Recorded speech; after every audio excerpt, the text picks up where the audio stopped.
Morning. Good morning, folks. Wow. Lots of chatter already. What's going on? I need to start making my stream earlier. Hello, Death Shaker, Gregor, Christos, Tiny LED Matrix, Just Dave's here, Des, DJ Model Railway, Andy's here. Hello, Andy. Did you cool things? Greg, Mike Doyle, Robson. Hello. Are you new, Robson? I think you might be new. If you're not, apologise. But if you are, welcome. Sion has entered the building. Paul the Curtains is here. Hello. And Gary. Hello, Gary. I've got my coffee. Let's see if I can finish it while it's warm today. So it's a little chilly in the office right now, but it's the first stream I've done in a long time that I haven't had to turn the heater on. So it's actually starting to, it was really nice. 24 degrees yesterday. Double sound feed. What? Who?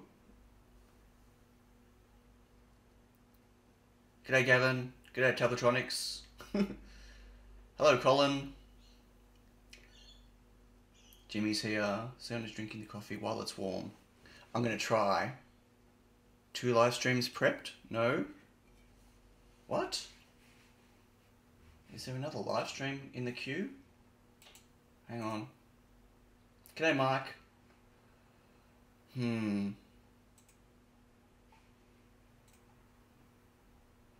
live streams. Whoa. That's not right. Why is there 2? How do I stop this one? I'm going to see if I can stop one. If it stops both, I will kill. I'll restart.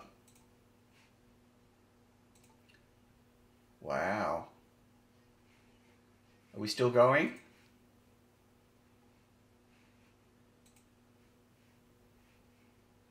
Are we still here? How did I have 2 streams running? That is really bizarre. Okay. There's still one working? I hope there's still one working. I've created a parallel universe. Yes! 2 Sions. Twice as much trouble. Yay! Can you imagine? Could you imagine 2 Sions? Wow, that would be one of the worst things ever. Supposed to be watching Fusion 360 tutorials. Well, don't let me stop you, Tabletronics. See ya. G'day, Leo. You got 2 notifications. What is going on with YouTube this morning? Maybe I just double notified everyone just to make sure you all turned up. I don't know. How's everyone doing today? We get an unexpected result. Wow. It's going to be fun in the chat today, isn't it? Yaz would probably kill one. Yaz wants to kill both, I think. I don't even think I could deal with another Sion. That would be terrible. I'm opinionated enough for everyone. I don't need 2 of me. So has everyone had a good week? I've had a good week. I've had a great week. I've had a full-on week. I'm pretty sure I don't have to mention to everyone why I've had a good week. But I did this morning while I was waiting for my kids. Hello, Jonathan. Hello, Josh. So that's the D1 Mini. Yeah? That's my board. I'll turn it the other way around so the aerials are facing the right way. It's just a printout. Let's get closer. That's the size of my board. Hello, it's only Tuesday. It's not. It's Wednesday.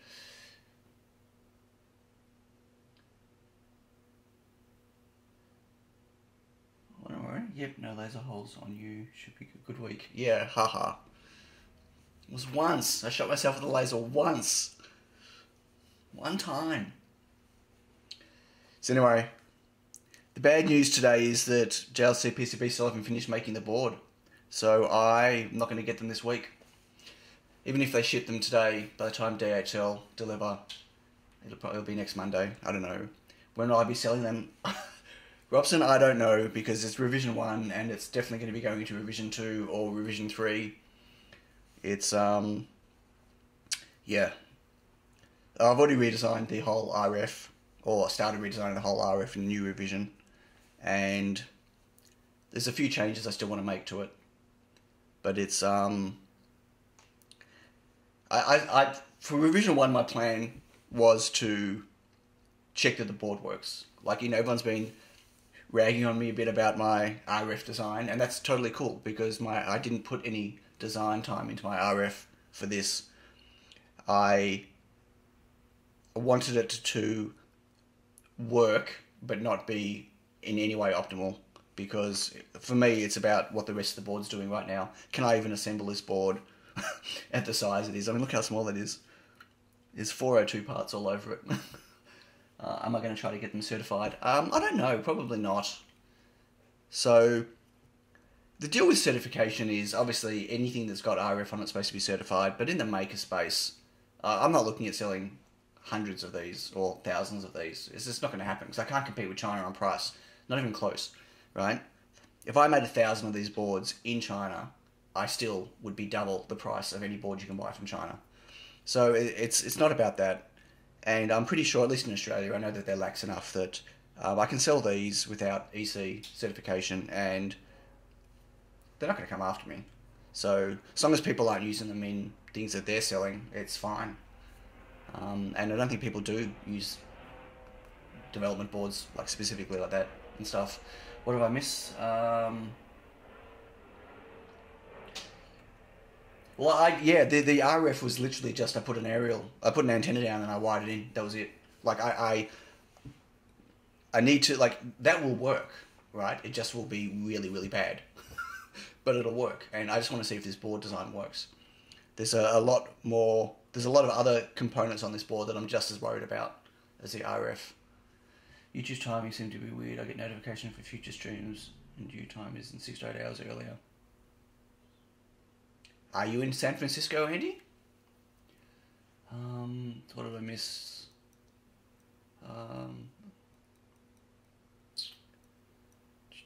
Yeah, okay. Companies can help you certification at lower cost, but still, it's expensive. It's very expensive business for certification. And I don't have the tools to even, like, I don't have a spectrum analyzer. I wouldn't even know how to use one. Like, I don't have the facilities to actually implement and test a proper RF solution that's going to be certified. Like, it's just not going to happen. But that's not what I'm trying to do, so that's okay. Good morning, Agim.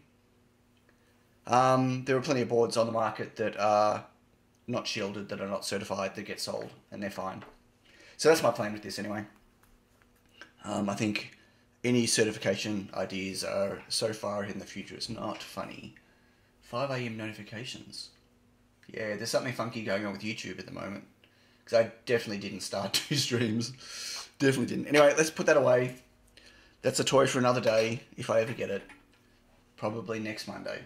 So sad. Let's get back onto this little baby. So, this was a fun adventure, if everyone remembers, where, for those of you that weren't here or that don't remember, I used the GPIO 0, D0, on the Mini, it's called, to hook in the NeoPixels on this board, not realizing that pin 0 was a special pin on the 8266. It was my own fault. I was sure that I'd had NeoPixels, my Neo 7 segment displays running off D0 on this before, but I went through all of my projects and it looks like I was using D4 everywhere. So it was my own fault. Absolutely my own fault. We're still talking about time differences.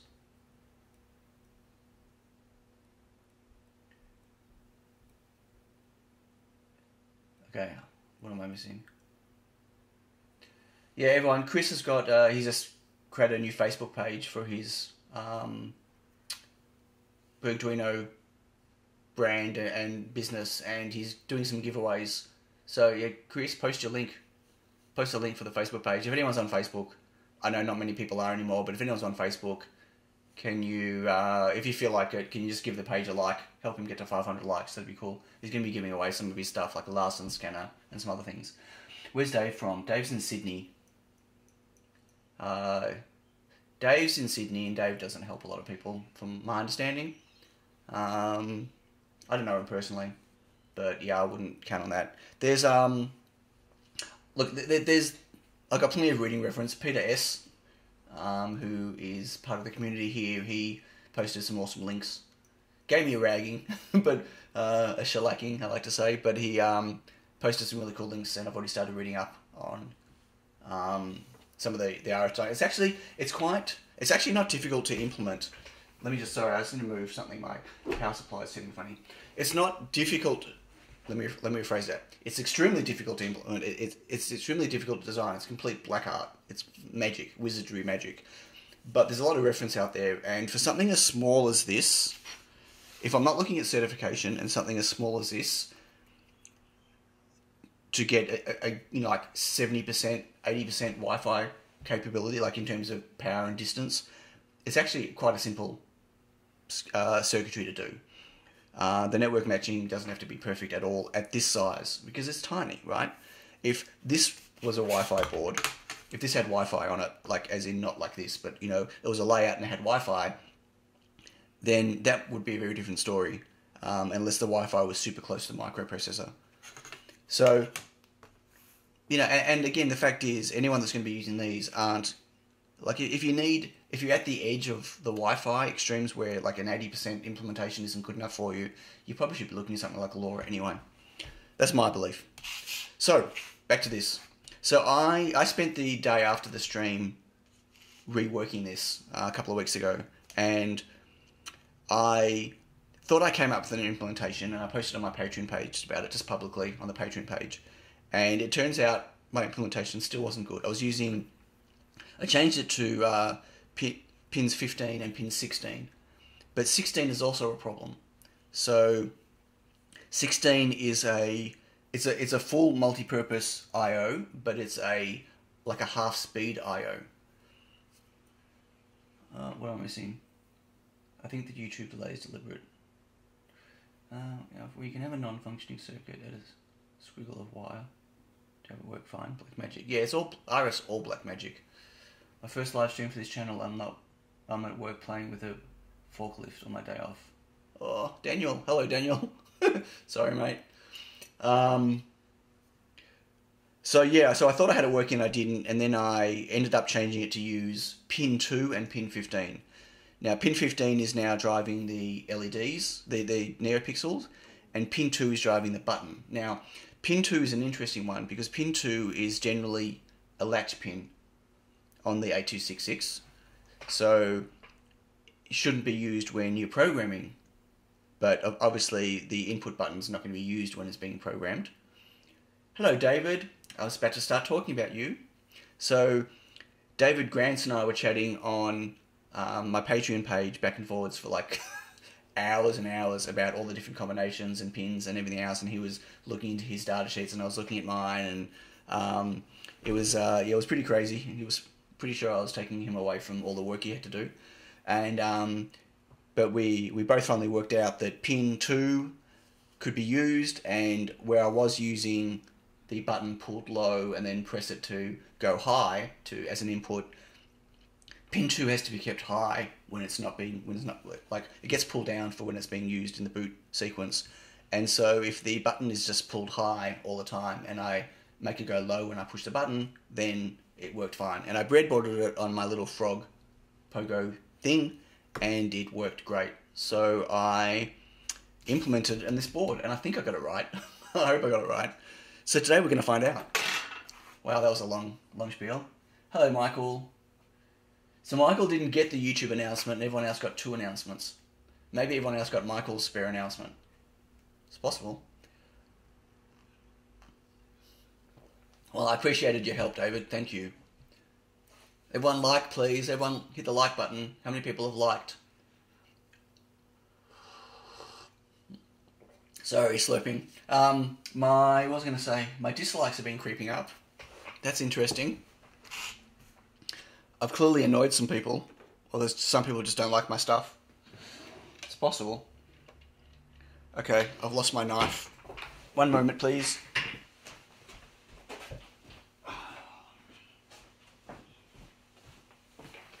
I'm back. I have my knife. And I got a brand new blade, and it is so sharp. I bought a pack of blades. Okay, so let's do this. So I only ordered 5 again. So what I did actually was I think I mentioned in my last stream that there was also some components on here that I don't need anymore. That they were just a bit overkill on putting them on there. So I did 2 things when I redesigned this. I did 2 versions. One version required a new stencil and one didn't. This is the one that didn't. So this one has still got components that I don't need. And I didn't do anything like add an input here. So this could be used as a multi-purpose board, like Dave Darko was, I'll call it suggesting, if you want to call it suggesting, he was asking for. And then on the other board, I actually did a redesign. I removed components, I added those things, and I did a whole bunch of other stuff. But I didn't get those built because I wanted to confirm that all the logic here, all the traces were good.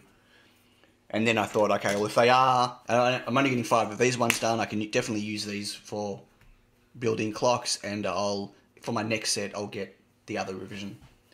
Perhaps you have upset the coffee addicts with forgotten coffee. The coffee lords. Hello, CT3006. Welcome. This is obviously your first stream. Clearly that's not your real name.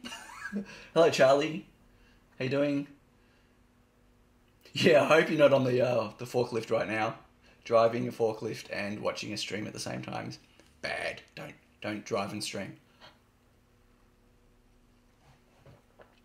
Okay, so this is the new board. So yeah, it's identical. And I was going to hot air all this stuff off and reuse it, but I'm not going to for now. I might do that later. So I'll put that one away. So I'm really hoping I wired this right. If I didn't, I'm in trouble.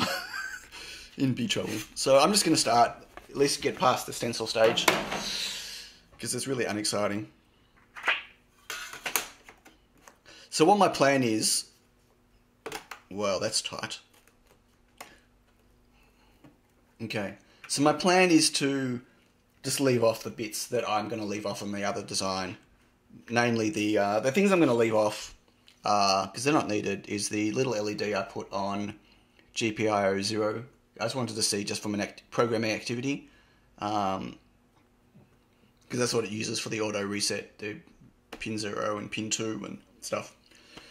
Excuse me, for the latching. I don't need that, and I also don't need the pull-up on pin 2 that's over here now. There's a little little 0603, because it's being pulled up by the button now. So, well, it will be on the new board. So I'm going to leave off a few components there, and they'll just be empty soldered pads. Okay, that looks good, I think. Am I out far enough? Can everyone see? I don't know, it's a bit... Anyway, so paste time. Coffee is the nectar of the gods. No, I think... Yeah. Mango. Mango is the nectar of the gods, I think. But yes, coffee's... yes.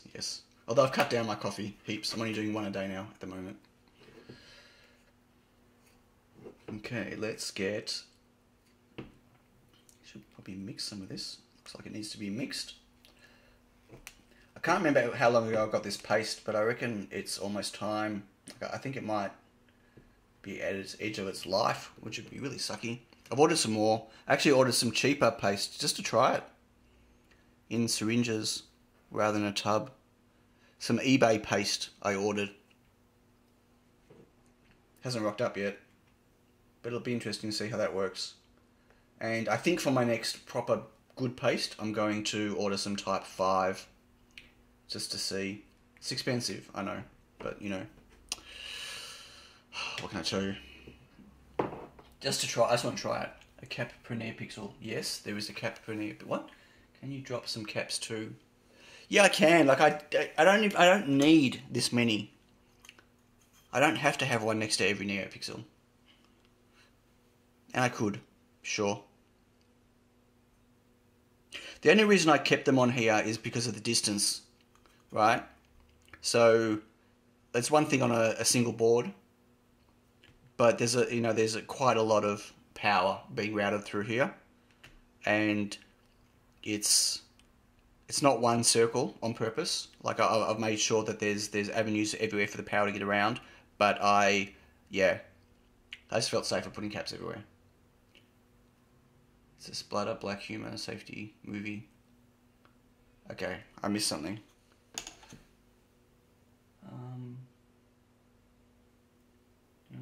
This time of the night in the UK though. No, don't drink coffee at night time. That's silly. Okay, here we go. Can everyone see where the paste is? Sorry, that was off. I'll try to get it all on. I'll try to get as much of this process as I can on. I'm just going to do it in multi-bits, I think. It's going to take me a few. I don't even know if I put enough paste on. Probably not. That was silly.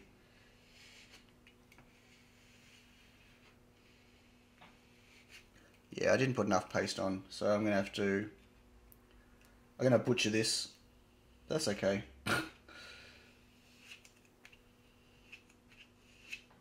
It's going to be my worst pasting ever.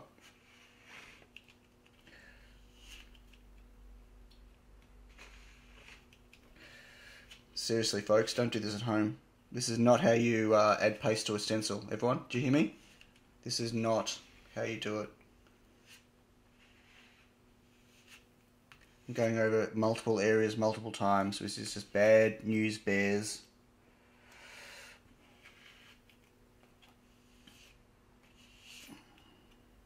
This is me being lazy. Bigger stencil. It's a massive stencil. Seriously, folks, this is not how you stencil. Okay?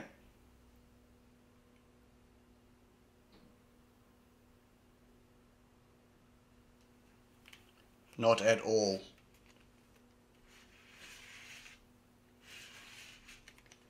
Please do not do this at home. Miss some pads around this cereal. No, I don't think so.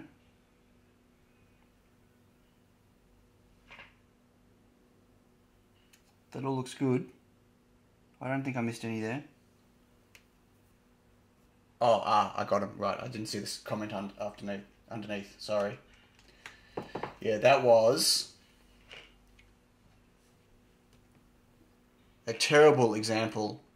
Unexpected technique. Yeah, that was a terrible example of stenciling. Don't do that at home.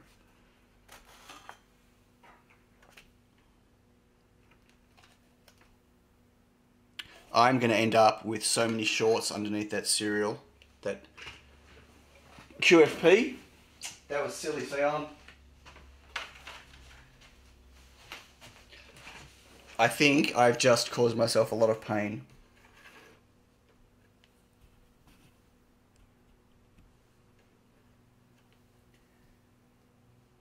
I think I'm going to have a lot of pain around that problem there.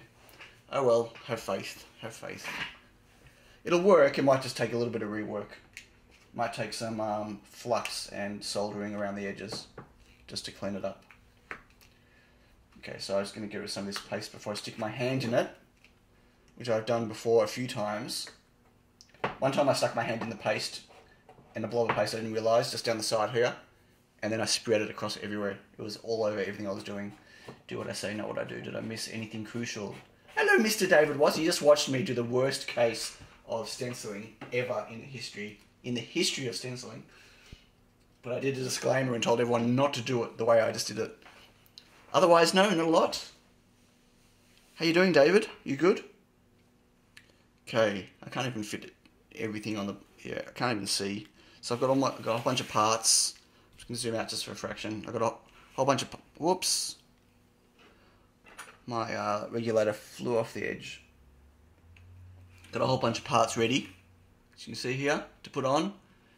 And then I've got... oh, no one's even seen this yet, because it's going to be in my... Random Bites. Here's a preview. I started putting all my regular stuff. Or maybe I did. I did a picture, I think, on Instagram.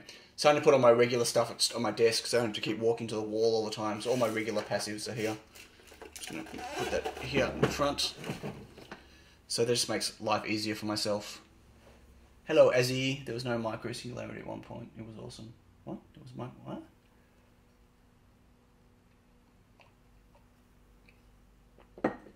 Was the ESP working here? Yeah.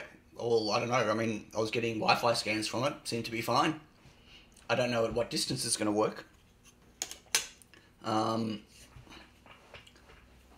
know. Yeah, I don't know. It seemed good. Let's start putting stuff on, shall we? I don't know what order I'm going to do it. I'm really worried about this, the QFP now. You guys want to see nice and close? Want to see me make a mess? So I have to, excuse me, I'm going to have to remember to move stuff around. So that's bad pasting. You have increased the copper removal area for the Wi-Fi antenna. Have I increased it? So yes I have. It's as big as I can get it without going into where I need ground or where I need other traces going through. So I didn't want any traces going through the keep out area, but it is, as you can see on the back, it's even bigger, the area. So yeah, it's bigger than the footprint normally has, yes, but it's not massive. Now once again, I can't even see where the dot is on this chip. Oh God, hang on, I can't see the orientation. Ridiculous. Okay, it's at the top left, and I need it to be top left. Good. Okay. Where'd you get that SMD component tray? No, I got this on Thingiverse. Oh, I flipped it. Now I can't see it again. Hang on. Let me just get this chip on. I'm going to stop looking at chat for the moment. Just for a second, let me get this chip on.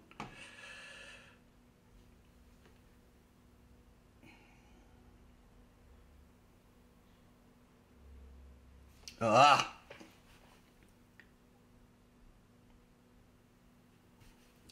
So everyone, I bought a microscope.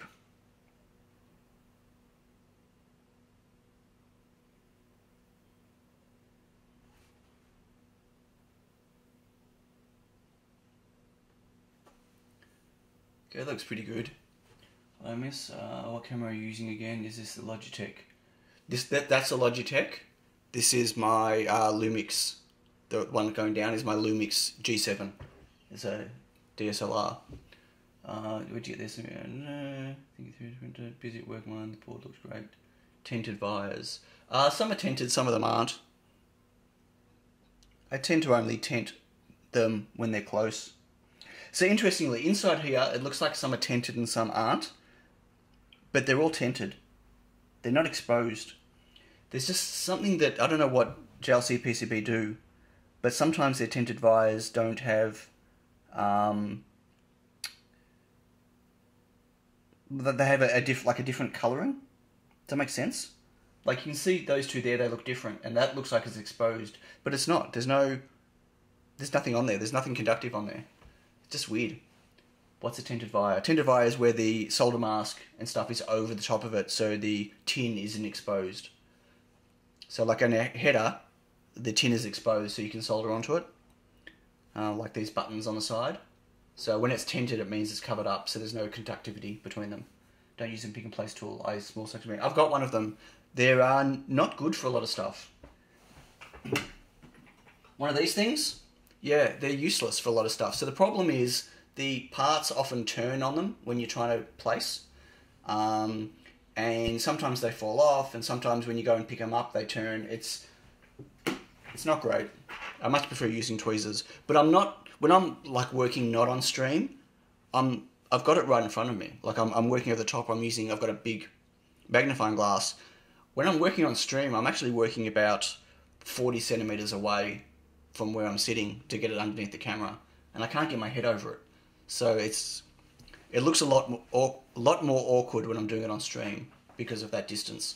Otherwise it's fine. But I've got a microscope coming, like a proper articulated arm, 2 eyepiece with external camera. Yeah, very excited about that. It's coming from China. It's a Phi scope. and it is coming FedEx, so it'll only take about 10 days to get here. But it hasn't shipped yet, which is a bit annoying. I'm going to put my regulator on. So you bought a microscope? Yeah, sorry, yeah. So it's a fire scope. It's a trinocular simul focus. So you can use both eyes and the camera at the same time with no loss of light.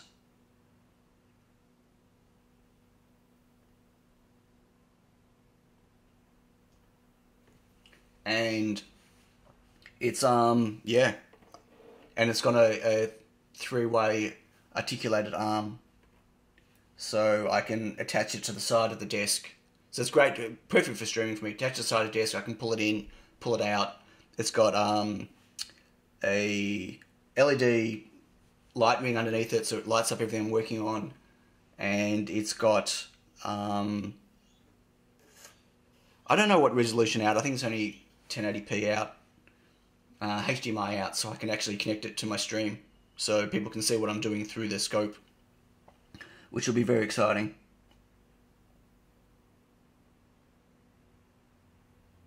I could also plug a TV into it or a monitor into it for myself to work with, but I'd rather look through the eyes to do it. So Jonathan Oxley helped me find this one.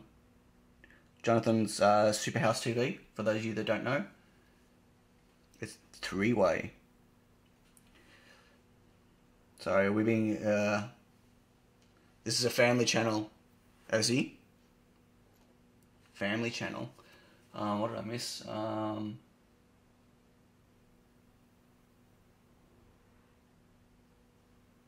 No, I did not get a cheap Chinese webcam-based one. It was absolutely not a webcam-based one, and it was absolutely not cheap. It was $1,000, which is not hugely expensive for a professional scope, but it was $1,000. It was a lot of money, but there was no way I can do the... Oh, hello, Colin. Didn't see you there. There's no way I can do these tiny Pico boards without a microscope, I don't think. Yeah, not in time for... I'm going to have my first build of my tiny Pico will be using my magnifying glass, not using my... I won't have the microscope here in time. I don't have a capture card. I'm using what's called a Cam Link, which is a Elgato... It's a USB one, so USB 3 and HDMI goes into that. So I'll use the same thing. So instead of using this camera, I'll just plug in my scope, and everything will happen from my scope instead of from this. So it's not going to be... Well, I don't know. I might have to buy another HD link. I'm out of USB 3 ports on my computer here anyway, so I don't know how I'm going to coordinate it all right now. What serial chip I'm using? This is the CP2104, which I love using because it's small. There's only 2 chips on the market that are smaller than this, that are compatible with when I say compatible, that are certified for any of the ESP stuff, certified by Espressive, but they're FTDI, so they're super expensive. So I got a frog in my throat, Robert.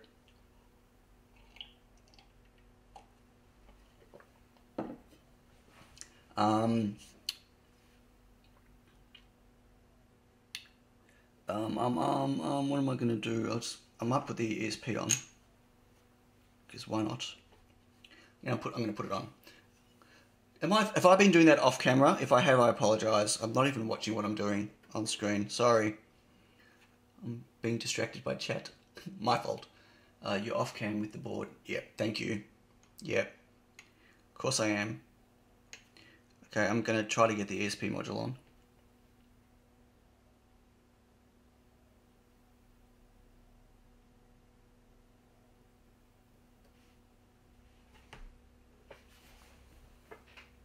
Wow, that's pretty good. Oh, bingo. Scopes aren't that cheap. I only wish they would be. Yeah, I wish they were cheaper. Oh, what's that other guy? I'm not a grunt. What? Anyway, so yeah, I'm using the CP2104, which is obviously a QFN 24. It's the cheaper version of the CP range. There's a 2102, which is a little bit smaller or bigger, depending on which package you get, that are a little bit faster with a bit more features, but they're... Wow, I'm struggling this morning, but they're more expensive, quite a lot more expensive. These are about $1.60 each, or $3 down to $1.60, depending on how many you buy. Good morning, Alan. Hello, Stephen. I don't see this finished by morning. No, I'm super distracted by chat today, aren't I? It's not good.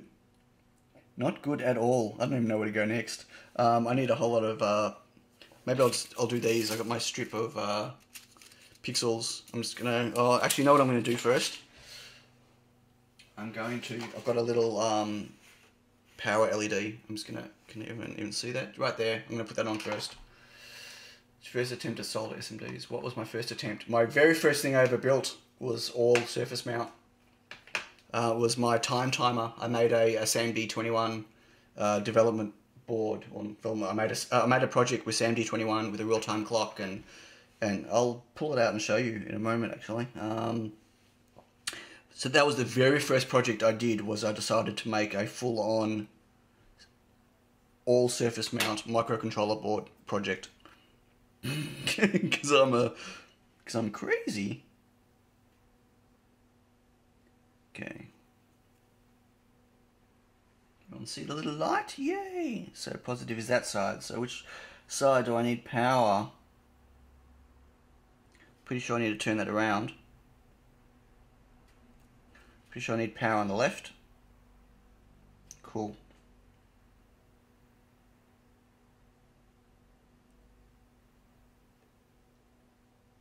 Everyone seems to ask at the end of my videos what this is, so I'm just going to, again, for those of you that don't know, it's an LED twee. It's a product by a guy in New Zealand. They're LED tweezers. You can make your own. Was it successful? Well, it was made for my daughter. It was successful. I'll show you when I'm done with this. It went through a lot of revisions, let me tell you. I made all the classic PCB design mistakes. It was custom PCB, custom everything. Hello, Martin. How you doing?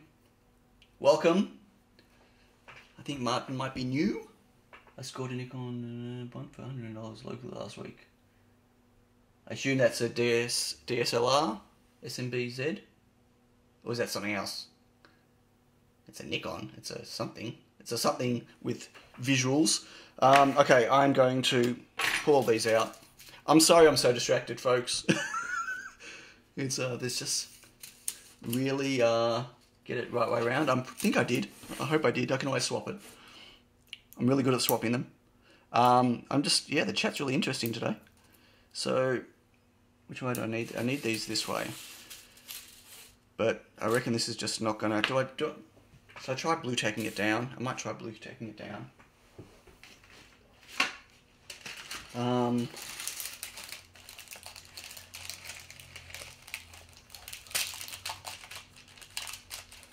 Mourning the other world. What? Yeah.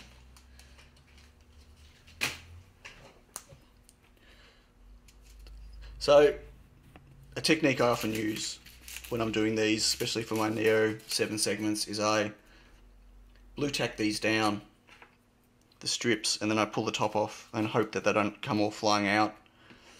And you have to blue tack them along the pinholes, not underneath, because underneath there's actually little holes.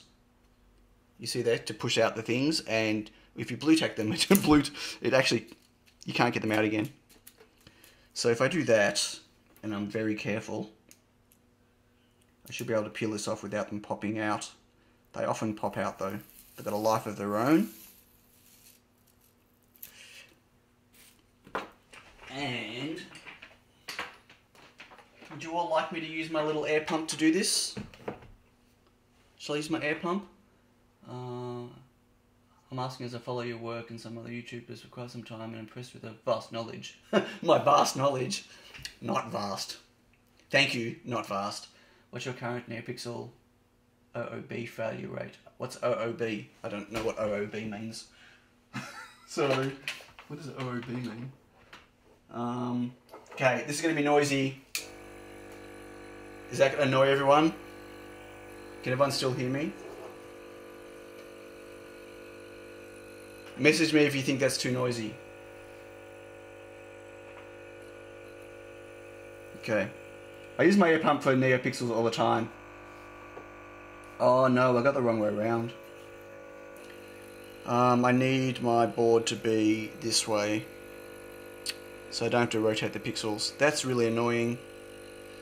Okay, sorry folks.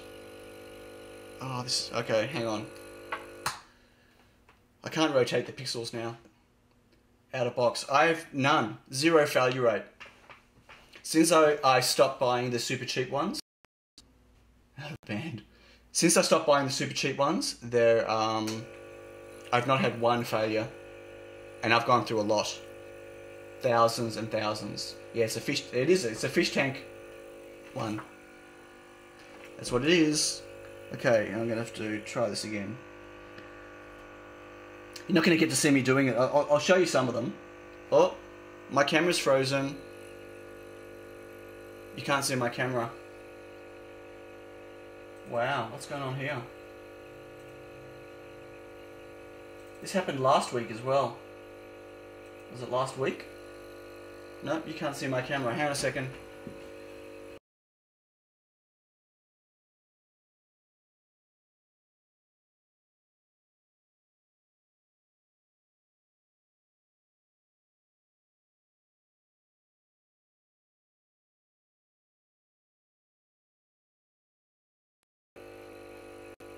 Okay, now you can see my camera again. See that?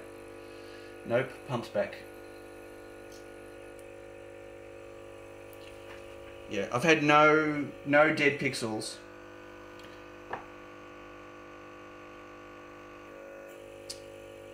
See, they rotate sometimes.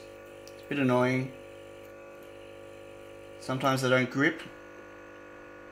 This is not a great way of doing pick and place. And of course they spring out of the tray. Okay.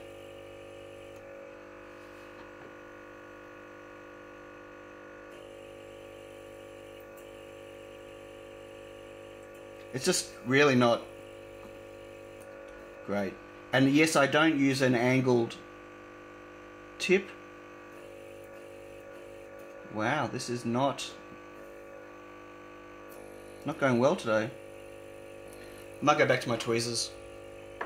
I don't use an angled tip because it's super uncomfortable. No, not doing this today. Go away.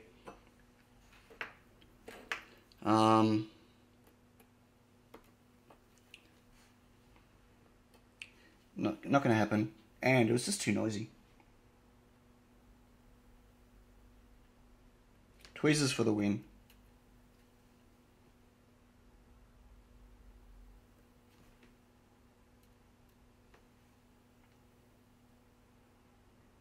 God, it's gone quiet in here now. I can't hear anyone talking.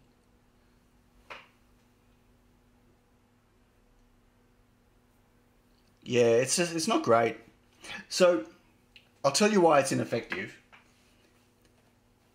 Because you can't do this with your finger. Oh, my camera's broken again. You guys can't see what's in my camera. What is going on with my camera? I'm going to turn it off and on.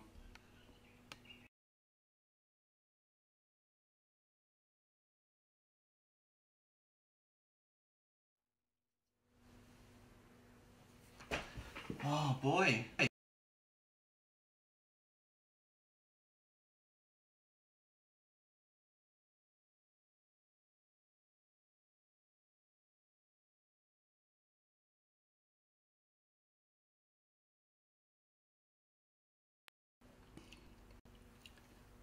Yeah, if my camera goes, my audio goes because I'm using my audio from my camera. There's something wrong with my setup. The reason this is ineffectual is because you can't do this with your finger when you're holding a piece. Because it's impossible to move your finger and not move the head. Right? Even if it's a tiny little bit, it completely wrecks your placement. Yeah, it might have been the pump on and off. I'm not touching the pump anymore. So sorry about that. So yeah, it's just not, using the pump like that's just not great. It's definitely not my favorite tool.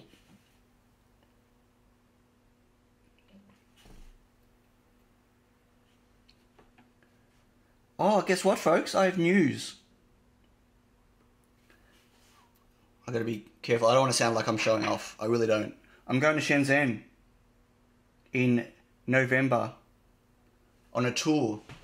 I'm doing a factory tour. It's by a company here in Melbourne, although it's open to anyone, called Hardworks. And they did a tour last year. Some of you might have seen it on... Let me see if I can... Where's my scissors? If I can carefully cut this... Sorry, just won't be a second. If I can cut this off carefully... Ah! Flipped them all. I can move my board back so you can see what I'm doing. Yay! Yes, without you. I'm going to Shenzhen without you. And what's worse, Dave, is when, what do you call it's on? The, what's that conference you're going to in the States? Oh, what's it called again? Super Conference? It's the same time, so I can't go to the Super Conference. It's at the start of November. Well, it's just after. It's like the day I would get back from the conference is the day I have to be in China. So I just can't go. So anyway, I'm doing this tour. So I saw a video that John showed about that. That's right. So it was the... there's a whole range of those videos on... the channel's called State of Electronics. And a guy called Carl made all these videos. He actually went on the tour to video it all, to document it all. And there's some amazing videos on there. There's like 8 or 10 in the whole series. So there's lots of, like, you could, you know, do it virtually by watching the videos, which I did. I watched them all. But I'm going to China. I got approved to go. I mean, I got to pay. It's not cheap, but that's okay. It's you know, I'm inching closer and closer towards potentially manufacturing some of my stuff overseas at some point. I can see that happening at some point. So I'm looking forward to learning about it all.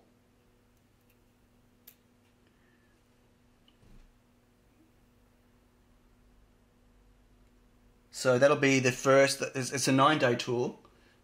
Oh, the nude friends to meet there. Sorry, Dave. I really wanted to go. And I really wanted to catch up with you. But I just, yeah, I had a choice between these two, and I just, you know, I think like one's going to be fun socially and one's going to be kind of important for what I'm doing going forward, I think. So yes, I'm super looking forward to that. You didn't miss today. Welcome. The H.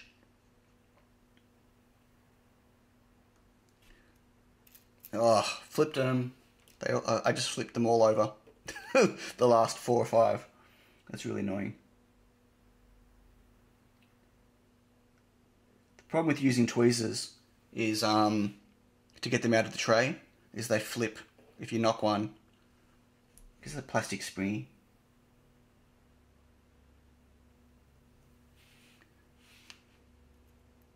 Two more.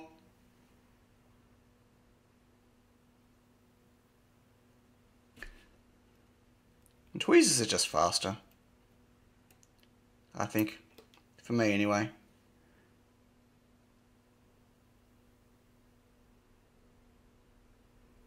Okay. Is it tax deductible? It is tax deductible. It's a business tour. But tax deductible is only good when you're making money, right? Which I am not. So I am effectively making a loss anyway. So having a tax deduction doesn't help me at this point in my career right now. But yes, it is tactable. So it's a 9-day tour, and I'm going to, I don't know if I'm going to be doing, I might pre-schedule some videos over that time, but I don't know if I'm going to take my camera and do any shooting over there. I mean, I'll have my phone, but I don't know if I'm actually going to do anything else while I'm there. Like, I don't want to say yes I am and then just not do it. Not making money yet. I mean, I'm selling stuff, it's all good. I'm obviously behind financially. Okay, these are 0.1s. I'm just going to stick my 0.1s all over the board next to these.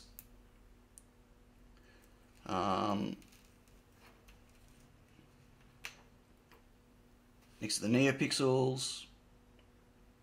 Am I on camera? Kind of. Not really. I am now.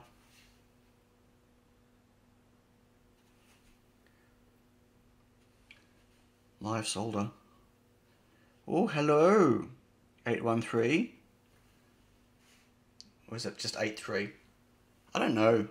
Is it 83 or 813? You're just using the 1 as the I, right? So it's just 83. Okay. I'm just talking to myself. Ignore me. Oh, what did I miss? Nothing? I should be putting these on last, actually. I've got all the other passives to do on the other side of the board.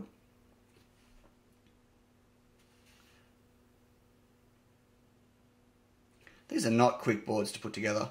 And it also doesn't help that I keep looking up for the chat.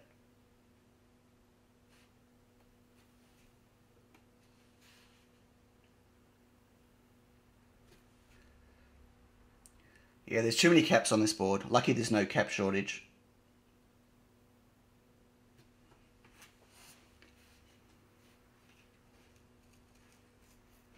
That was a joke, folks.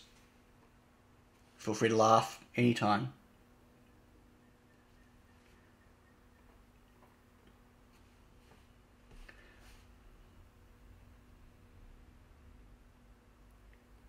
Maybe I should have only built the necessities to see if this even works.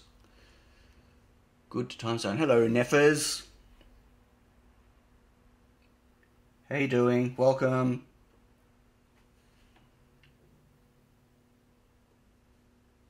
Whoop. How many people we got on the stream?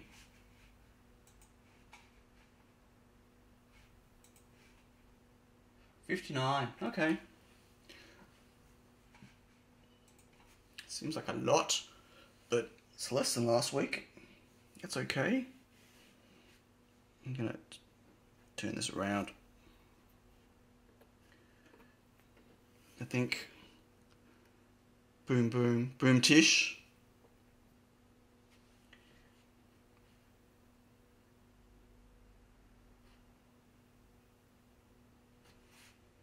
God, so many caps.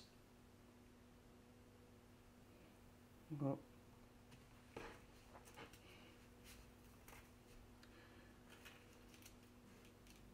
So many. Hello, DC Allen.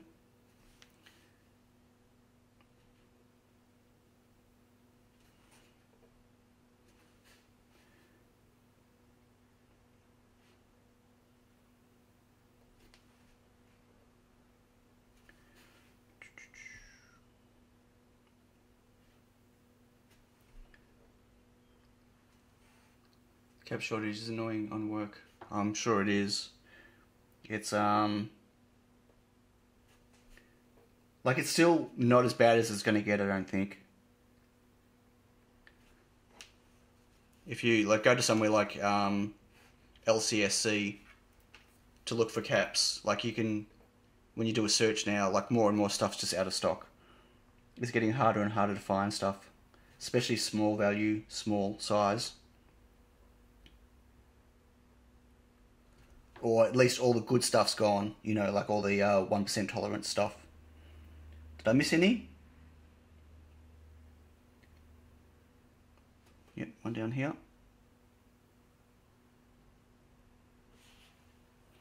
I think that is all of those. No, I missed one just there. Need more. Knowing really when you make small batches and prototypes, etc. I bet all the big boys have their backs covered. Yeah, probably. I mean, I think I might have my back covered when it comes to 0.1s. Maybe. I don't know. But now that I'm buying a lot of 0603 and 0402, it's, well, not a lot yet, but potentially, it's becoming more of a concern. Come on, get off. Which one did I miss? I had one here. Oh, 2. I missed 2. Where are my eagle eyes today on the chat? Letting me know which ones I missed. Okay. Oh, 3. Another one. Gosh, jeez.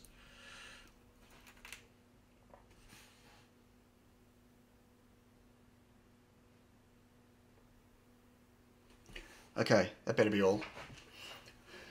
Okay, so let's start getting these other ones on. So I know I need another 0.1 over here for my power filtering. Even though it says 1 UF, it's actually 0.1. Okay, then I need 10s there. I don't think I need any more 0.1s. I need a few 10s though, and some 1s.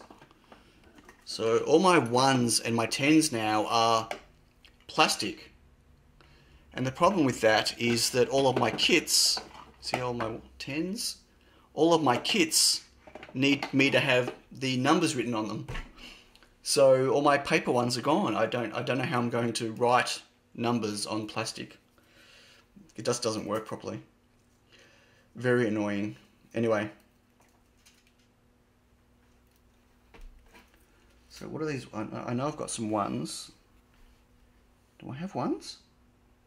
10. 10. Maybe I don't have any 1s. So I just pull out 1s for no reason. It's quite possible. Yeah, I think I just did. That was silly.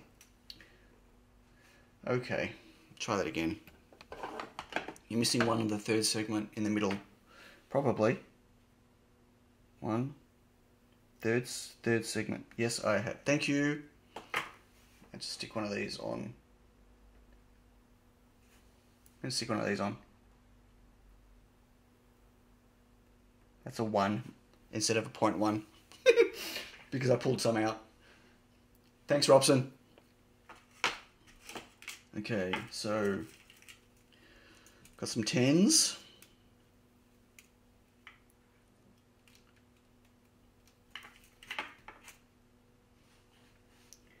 Okay, I've got a 10 here. Now that I've done the other side of the board, I might actually just zoom in now to this side for you all to see what I'm doing. Looks a bit funky position. Except it might be hard for me to place now.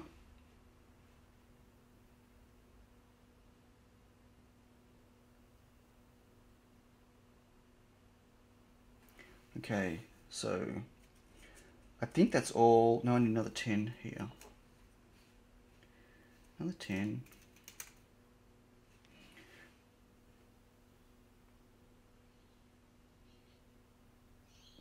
Okay, I think that's all the caps that I'm going to use. And the rest are resistors 0805 and 0603.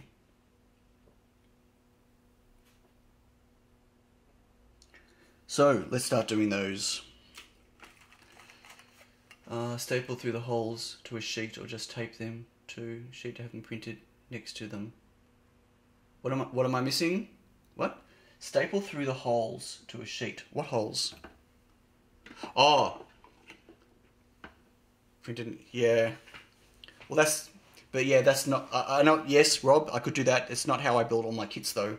I've already got parts pre-done with numbers and stuff on them, so I'd have to reinvent how all my kits are assembled, which I know it's not the end of the world, but it's just a pain. Put those away before I lose them. Yeah, it's a little frustrating. That's okay. So I have a 10K.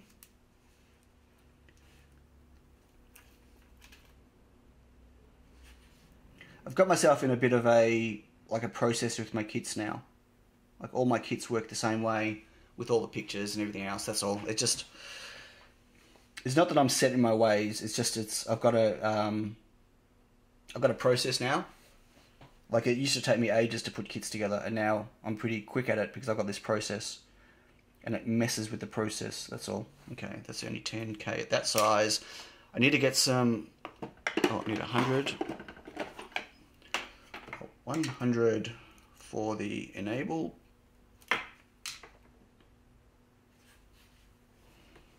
Oh, wrong size. Okay, that's the problem with mixing sizes now. I can't remember which I'm using. Question for chat. Could a laminated cope with low components? No idea. I'm gonna get some. Oh, they're up here now. Wow. Okay.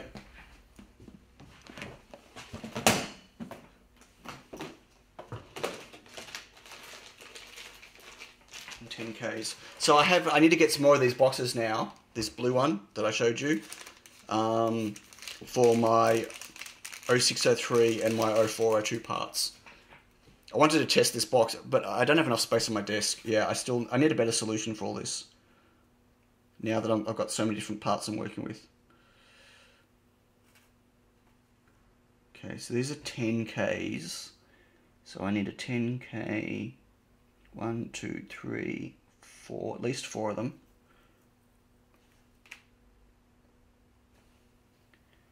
Okay, we've got 10K here. I don't know how I'm going to work at 0402. This is ridiculous. This is 0603.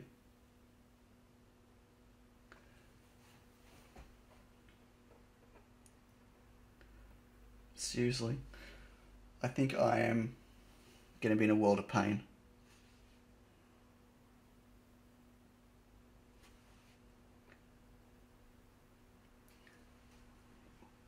There's no voting feature in YouTube, is there?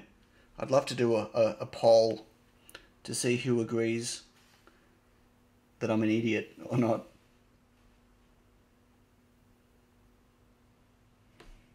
Okay. It's got a 1K, I've got another 10K over there.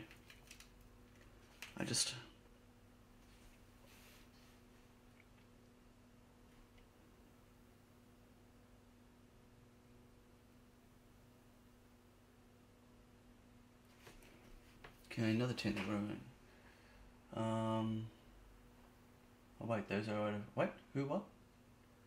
I think it's shape. Okay, I don't know what we're talking about. I've lost track of the conversation. Okay, I need 100K. Where's my 100? Okay. This is a 3. Take my little book now, I think. Sorry, I just need to move that out of the way so I don't put this on the book. 100K.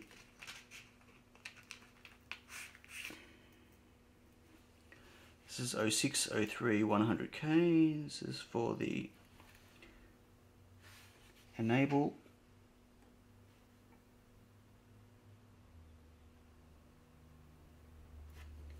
And I need a 2K. I need an 0805 2K, and I need a 430 0805. It's a 4.7. Oh, that's a 1K. I need a 1K. Is everyone having fun? Okay,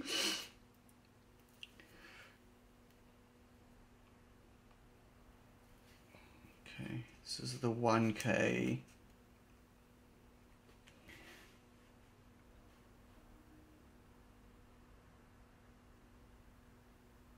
It's on the RX line. Okay, and I need, so I'm not doing the 4.7K because I believe that is the, or is the 10K the pull-up? Let's find out.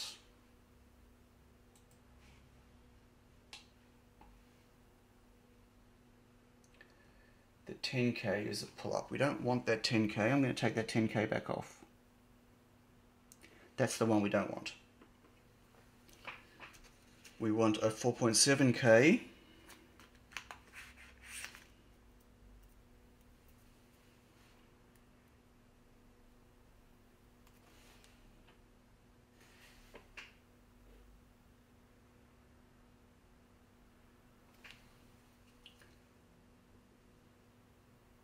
Or do we? So that's 15, and 15 is driving the NeoPixels. I might leave that one off too, now that I did that. Can I get it back in the pack? With paste on it? That'll be interesting. We'll try that. We'll see if we can salvage that. So, what are we left with? We need some 0805s. We're almost done.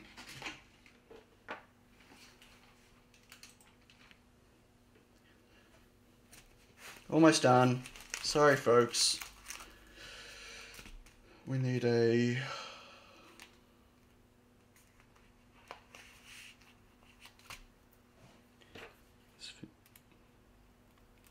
I don't know why I put discharge caps on. Resistors. I don't know. I think it's Alan's fault. Oops, knocked the cap. Okay, so we need a 2.2. I don't think I've got any 2.2s left. I think I've only got 2s. That'll do. A 2. We're about there. We're about there. Is everyone still around? Yep. No one's fallen asleep.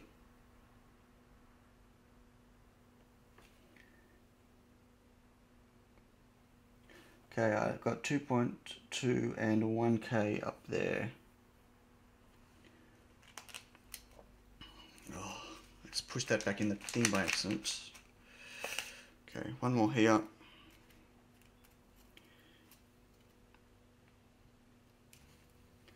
It's a 2. So this is for the LDR. Not that I'm even testing those right now, but that's okay. Means I can test it later. And I need a 1.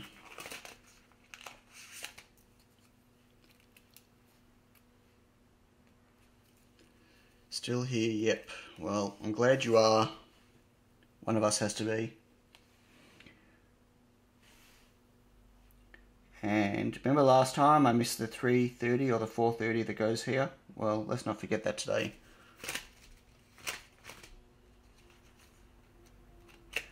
Use a 430 again.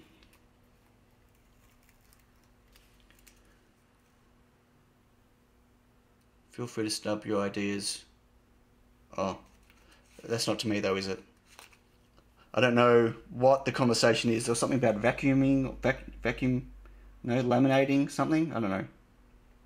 I missed that conversation, sorry. Okay, so let's have a look. Is that everything? I think that's everything that I want.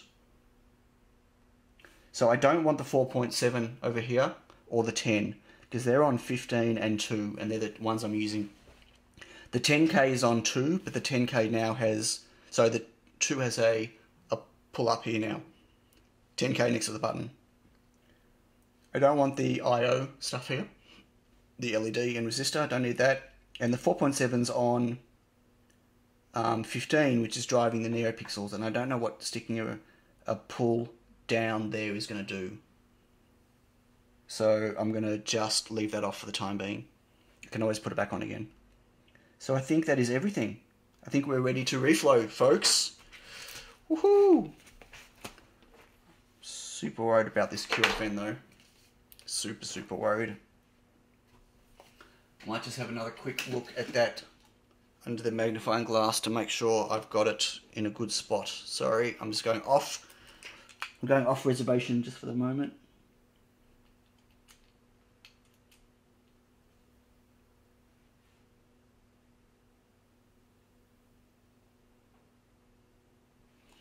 Yeah, I just moved it a fraction. Okay. Oh, USB. Thank you, Rob. USB. I saw you. I saw. Always the USB. Because I'm frightened of them, but not anymore. But I was, yes. Okay, let's get this USB on. My new USBs that actually fit. Maybe. If I can get the right spot. Hello? Wow, this one's not going in. Why is that not going in?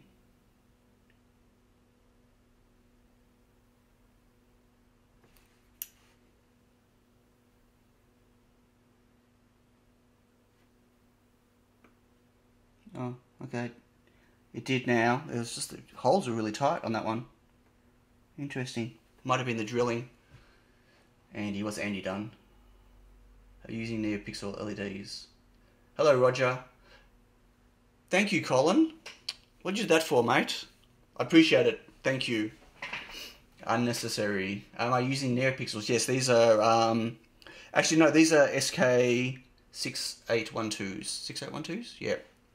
So, kind of NeoPixel-y, yes. Okay, we're good. We're going to reflow. Oven on. Reflow master on. And let's get this in. We're doing it, we're doing it. Yes, tight holes. Bad humour. Oh, it's cold in here. 9 degrees in the oven right now. And start. And we're off and racing. Woohoo! I'm going to get this ready. What can I put under this to make it the same height? So, do I have anything that can go under this to make it the same height?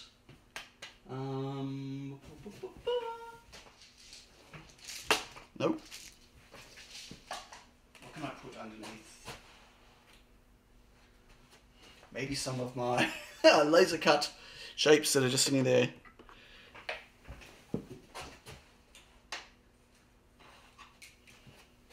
Okay.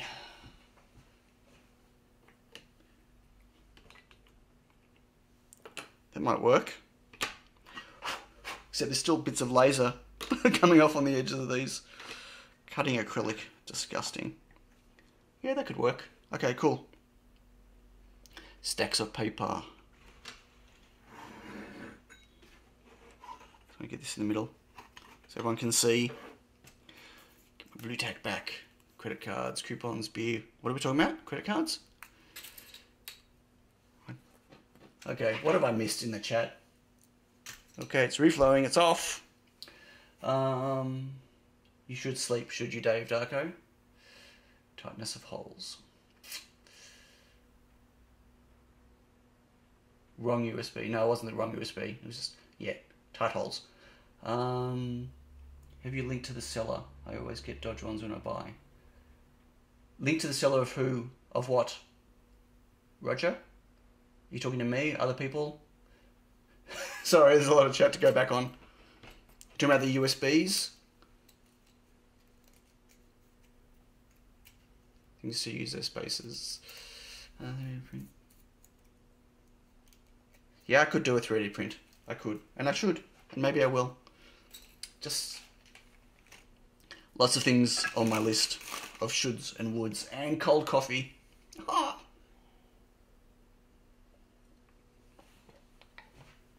Okay, we're at the 90-second mark of the reflow. Feels like it's going forever.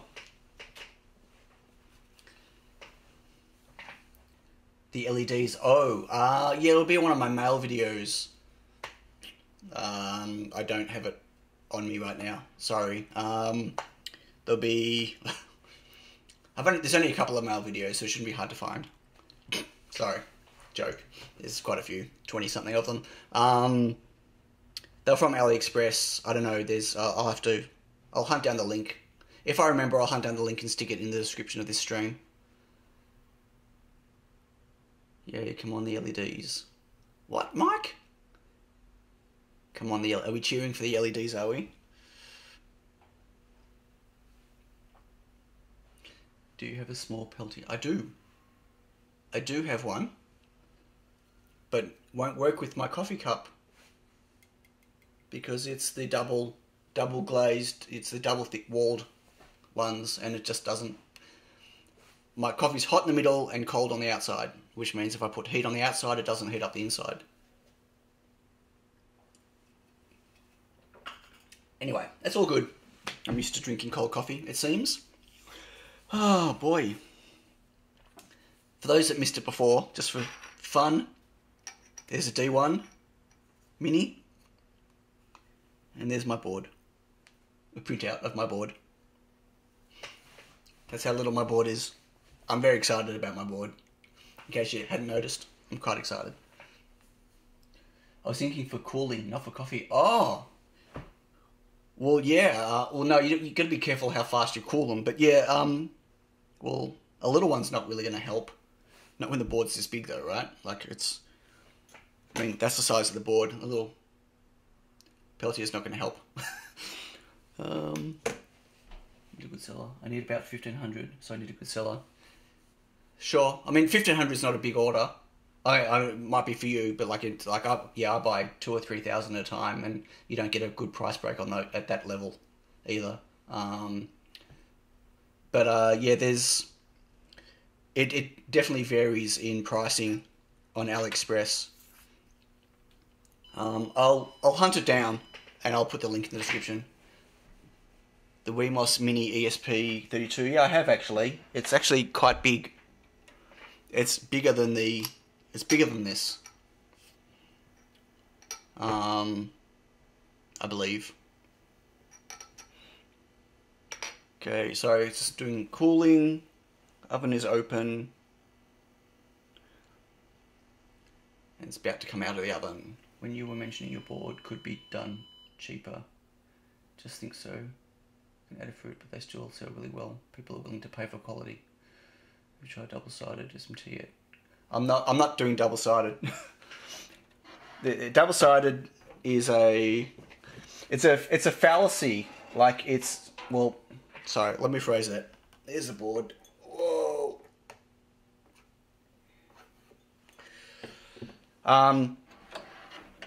I could make it smaller with double-sided, and it'll also be 10 times harder to make. It's not worth it. Like, at some point, it's small enough. You know what I mean? Like, I'm not going for the world's... My aim wasn't to make the world's smallest ESP board. That wasn't my aim. It was just to make a small board. When the complexity goes up, the cost of manufacturing goes up, and it's just not worth... Not worth it. So double-sided is definitely not on my radar. Although this is double-sided because it's got a JST connector at the bottom that you can put on yourself, but that can be hand soldered on if it needs to be. Price. So price isn't important, but it is important. Like it depends on how many I want to sell. So price is important. Okay, let me phrase it. You can't buy feathers and itsy bitsies and stuff from China. Okay, they don't really exist. So there's not a lot that competes on Adafruit's marketplace in that space. The stuff that comes out of China is a lot of stuff with Chinese parts on it, so a lot of ESP stuff. Like, you don't see many Sandy boards coming out of China because they can't buy the parts cheap because they're American chips.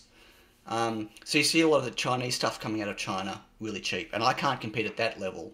And the problem is that although some people might pay for quality, and a lot of people might pay for quality, potentially, that a lot of people is still a tiny fraction compared to the amount of people that buy stuff from China, like microcontrollers. And, you know, for me to get cheap enough manufacturing overseas, I need to be doing thousands of boards, and I'm not going to sell thousands of boards, right? It's just not going to happen. Not at even at thousands of boards of manufacturing, you're still going to be double or triple what a Wemos board is. You know, I mean, they manufacture hundreds and hundreds of thousands of boards. So, you know, the level I have to do to get the price low enough is too high a quantity that I'm not going to sell them, if that makes sense. Well, that's what I'm thinking anyway. I don't believe I'm going to sell them if I do that. I'm just going to turn this around. It's cooling down. Anyway, that's my theory in my head. And I already know what these boards are going to cost me. I know what my bill of materials are, doing them 10 at a time, which is what I'm basically going to be doing at the moment, just as I'm prototyping, or less than 10 if I don't. I'm only going to build one revision 1 to start with to see if it works. So like for instance, on the Pico D4s, there's no price break until I get to over 1,000 chips. I can't even talk to Espressive directly until I get to over 1,000 chips in an order. Excuse me. So yeah, like it's, I mean, they're expensive. A Pico D4 is more expensive than me buying a Room 32. I can buy a one-off Room 32 from AliExpress with free shipping cheaper than I can buy a Pico D4. I keep pointing at this, but that's not this. You know what I mean? Cheaper than I can buy a Pico D4. Okay, that feels pretty cool. Wow, that worked well. Okay. Oh, I love the smell of freshly baked solder. Ooh, yum. Shouldn't breathe it in, but I am. Okay, it's time. I don't even know what's going to happen. I've got no button, obviously, but I don't even know if I've got any code. Well, I'm pretty unprepared for this. Do I have any Arduino? I do. Let me bring up let me plug it in, see if it even works, because I have a feeling I'm going to have a problem around this chip. Let's have a look at the chip. Let's see. Can everyone see? Let me zoom in as much as I can. As the US has over 2,000 of Pico D4s in stock for $4. Right, $4.50 US. I pay $5 Australian landed for a Room 32. Okay, $4.50 US is $6.50 for me. Or $6. Alright? That's expensive. Like, you can buy a WeMOS board for $6. $6 US. A complete WeMOS board. So, you know, it's... I mean, they're a problem. Price-wise. Yeah, I think I can see a bridge. I can see a lot of bridges around this chip. Yeah, I'm not going to plug this in yet. Would it be plausible to have a shit ton of exhaust fans for the final stage cooling?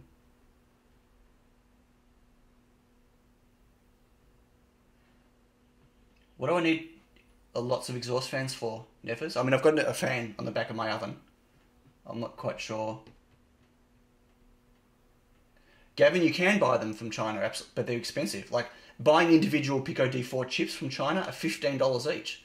And you can definitely buy boards, but they're expensive.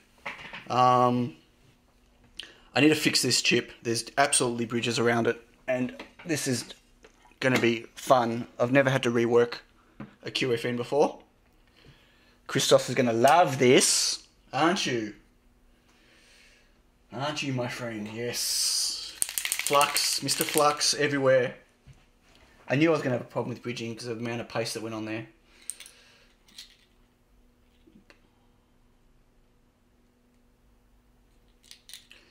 Neffers, you talking about short run? You're talking about fans just for the oh, bye Leo.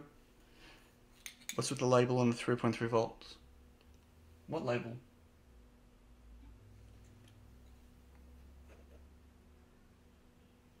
Oh, it looks like the label on the back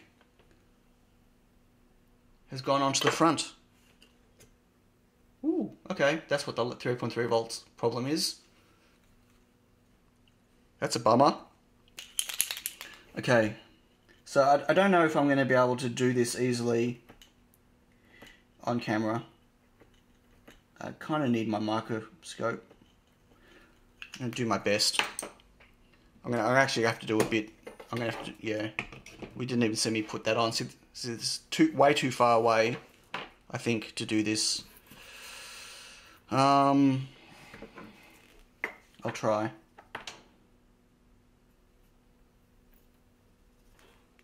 I'll do my best. I don't know if you can't see what... No, you can't see what I'm doing. I'm sorry.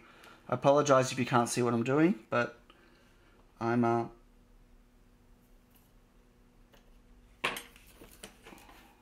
So basically, I stuck flux around the chip. and I'm just dragging. With hot plate method, really fun. Yeah, I don't think QFN and fun are in the same sentence. Oh, look at that, beautiful. Oh, no. Is that silk? I can't tell if this last 2 pins here is silk or bridge, but I will try that again just on the corner.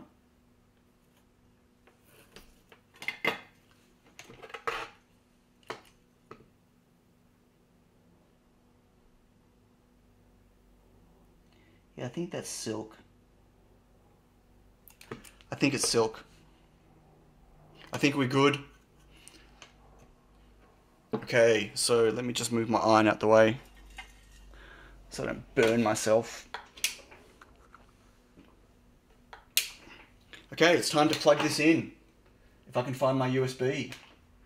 Where's my USB cable? There's my USB cable. You think the QFN's out of position? No, I don't think it is. I think it's good. Here we go. Please give me a power light. Okay, we've got a power light. We had a flash.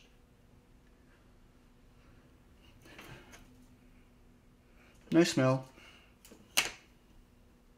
Okay, so let's, hang on, I just realised, let's zoom out. Let's see if I can see this in the Arduino IDE tools. What are we treating this as? We need a 8266. We did this as a D1 Mini last time, didn't we? I think we did. Tools. Port. There it is. It's there. So let's load up some NeoPixel code and see if it works. Strand test. Now we're doing, the pin is 15 and we have 30 pixels, I believe. Okay, here we go. Fingers crossed, folks. Fingers crossed. It's drama time. We're compiling.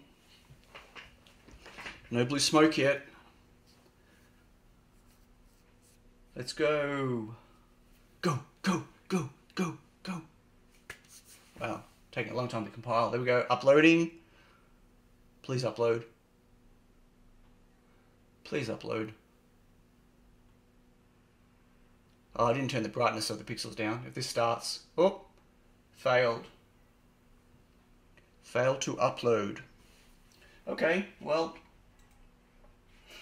that could be a few things. Let's firstly, don't forget to, yeah, I was gonna say I didn't dim it. I'm just gonna put it back to generic module instead of WeMOS, and I am gonna actually, just before I forget, I'm gonna turn the brightness down. Strip dot set brightness. Oh my gosh, can't type with the USB cable on the way. Set brightness 50. I'll do it at 50. Okay, let's try again.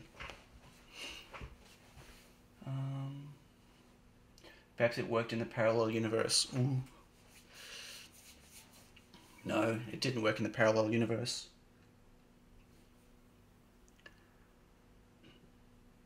I haven't really gone and checked out any of my traces anywhere else yet. And it could also be something to do with my... Okay, uploading.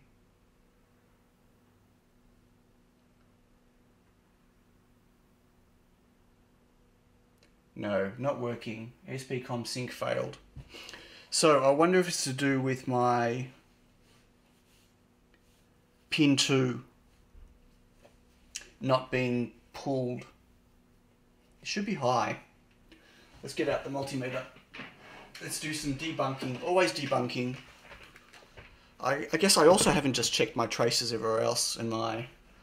I should probably just... sorry about my head, if my head's in the way. Check on with the rest of my pads and make sure we're good.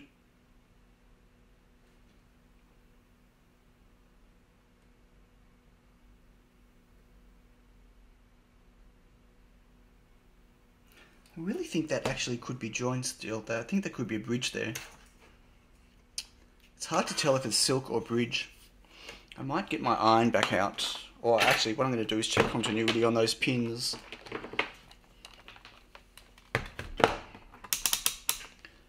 I could still have a bridge. So let me just work this out. Work backwards. Okay, continuity.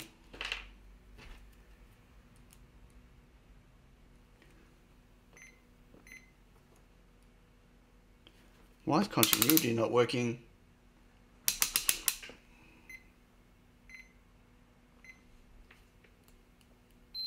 Okay, it is now. So I have a feeling that, let me just zoom in closer so you can see what I'm doing.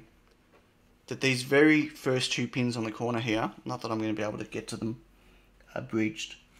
And I can't even see what I'm doing. I can't even see if I can touch them.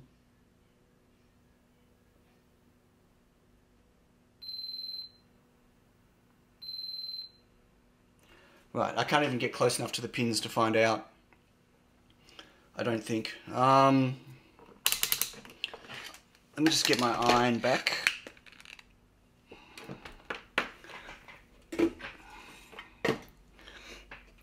QFN is so much fun. I might have to get some wick, possibly. The QFN's in place, Chris. It's in perfect registration. I think there is a slight bridge on two pins here. It's right where the silk is though. The line of the silk's going through the pins, so it's really hard to tell. But I'm pretty sure that it's just a... Oh, is that not in focus?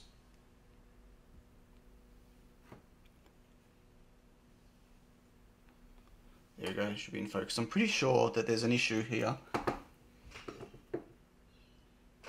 You know what, I'm going to get my other glasses on. Ready? I'm going to put my nerd glasses on.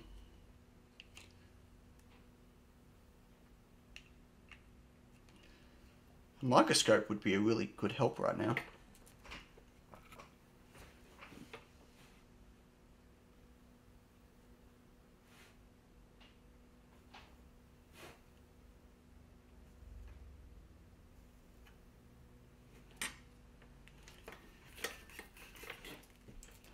I really can't tell.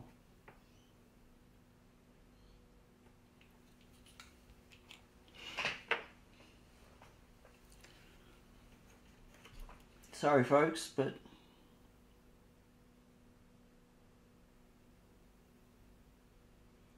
that's definitely got to be the silk. It's too straight. Yeah, there's no bridge there. Okay, so what else could it be? Is the auto reset system working? Just checking all of those, the transistors. They look good. So what's if it's the not having the pull down or the pull up, possible short? What are we thinking? I think no, it's not a short, and it's not a. But what it could be is because I don't have the. Where's in the view? Because I'm not using the resistors here. That could be the problem. It might need those while it's. I don't think so.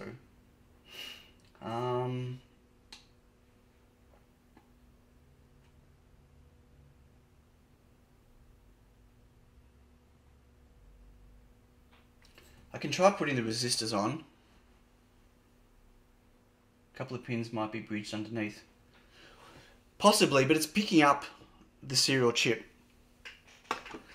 What I might do is stick these resistors on. I I might stick them on and see whether that's going to help, and then deal with the repercussions on my code afterwards. 10Ks are pretty... Yeah, but I've got a 10K over here. So the 10K that's missing here, there's a 10K over here. So if I... Okay, let's just do some voltage checks. Let's plug this in. There's always something, isn't there? So I might have to... Okay, so there should be... Just checking, we've got... Do this other way around. Do you guys want to see the... Let's see if you can get it all in. I might have to pull back a bit. Okay, so we've definitely got... Well, I think we've got... Oh, wrong way around. Okay, we've got 3 volts. 3.3, close enough. And so if I look at...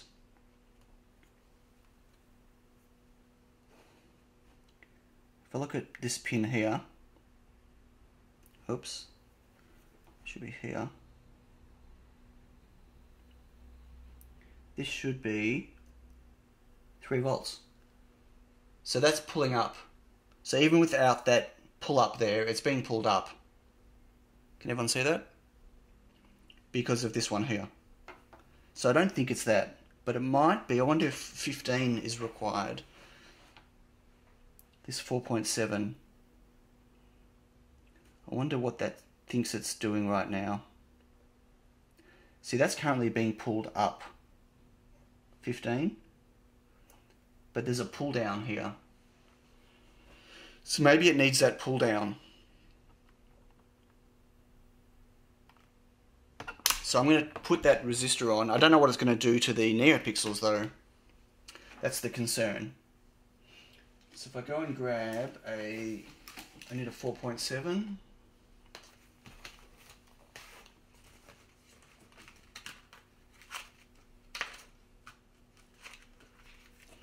Grab my 4.7 from before that I tried putting back in. That's got paste on it. Should be interesting. See if I can get it out. Okay. I'm just going to hand solder that on.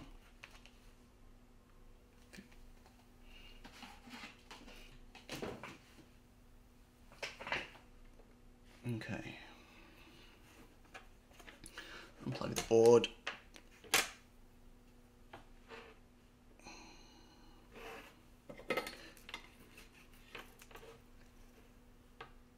Definitely have that on my... Yeah, that's why I left it off, because I wanted to see, but I didn't remove the pads. This is why I didn't do my other revision.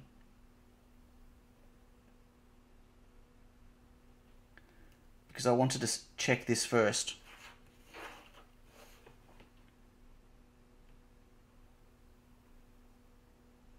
Okay. I think that's on. Let me just check. Yep. So let's try this now. Oh, and now all of a sudden, straight away, we have a pixel flashing, which is I had existing code in there. So let's see if this works.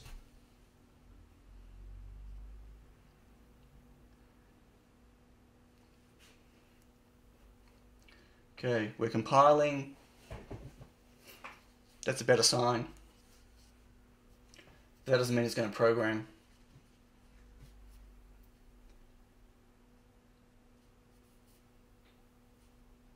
It says uploading, but I can't see it uploading.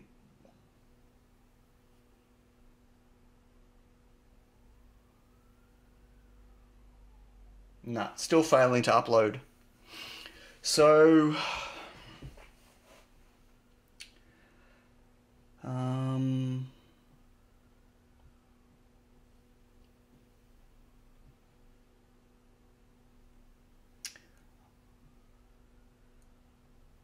I mean, I could stick that other, well, I don't need that other 10K. The other 10K is not going to do anything.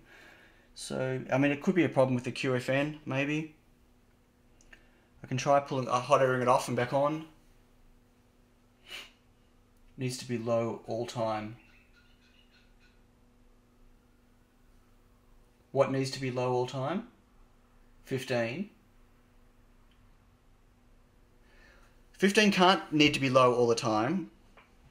Well, that's going to be a problem because I'm using 15 for my megapixels, but when I breadboarded it, it worked fine. So I'm not convinced it needs to be low all the time. It might need to be low when it's being programmed.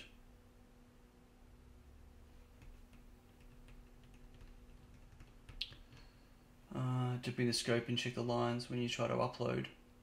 No, definitely not time for the scope yet. No, not yet.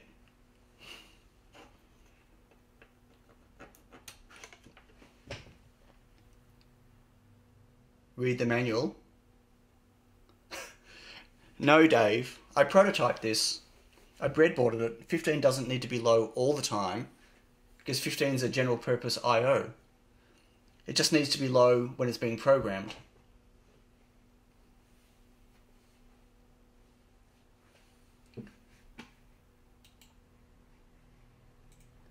Right, important for flash modes. It's a latch pin. 0, 2 and 15 are latch pins.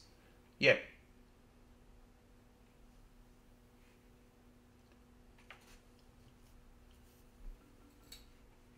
It's using an auto reset circuit. So it takes care of that for me. So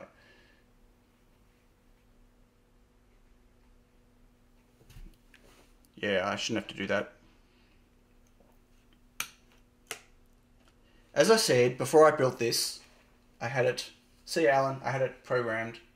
I had it prototyped on this exact chip actually.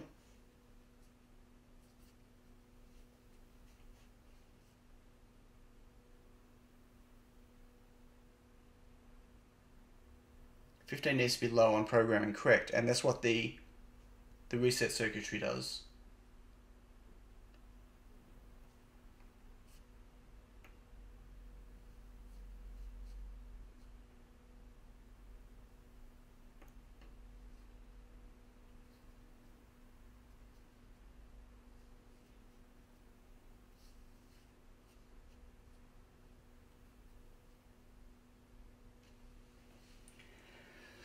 Yeah, this can be interesting.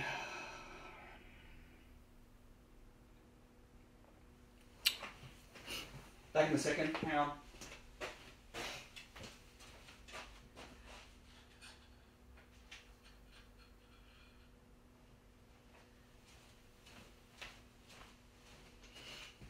So,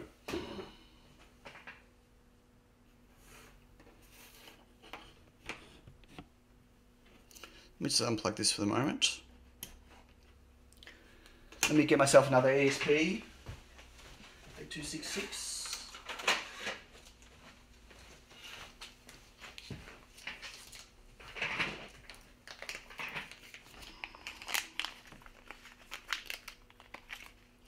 Okay, so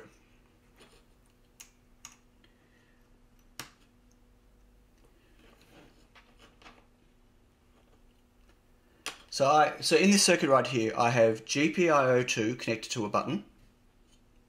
I have GPIO15, the orange one, connected to my data.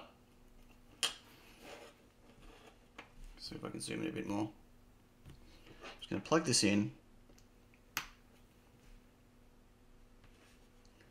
Okay, and I'm going to, well, it's set to 30, but that's fine. I'm going to program this.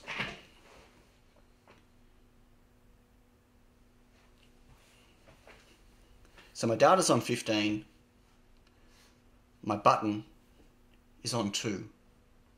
Exactly the same as what I've done. Dave, I absolutely hear what you're saying. Right, this is also not programming. All of a sudden. So what have I done?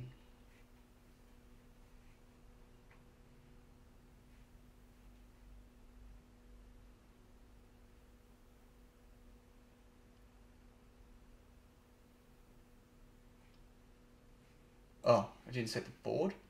Hang on.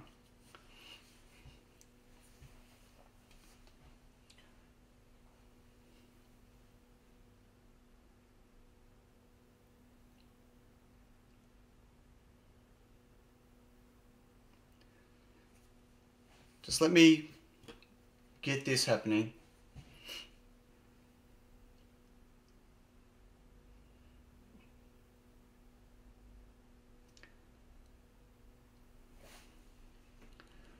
Okay, I wonder if it's something else going on my computer right now. Hold on a second.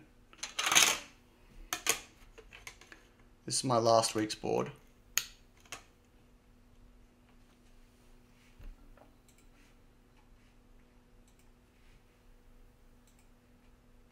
Yeah, I'm on a Mac.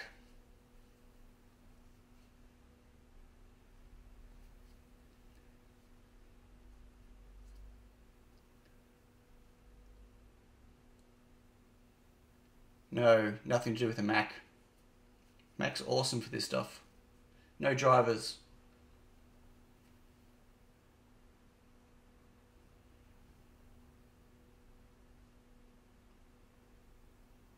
Okay, I can't program any board on this computer.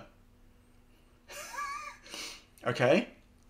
So this issue we're seeing has nothing to do with anything. I don't seem to be able to program any board, and I wonder if it... I wonder what it is. So...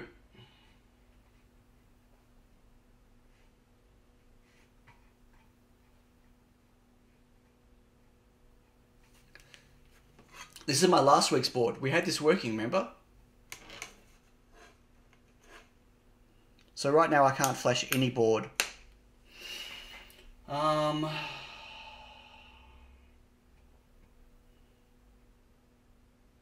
I can't reboot the machine because I'm streaming. No, it's not the cable. It's maybe it's what Darko said.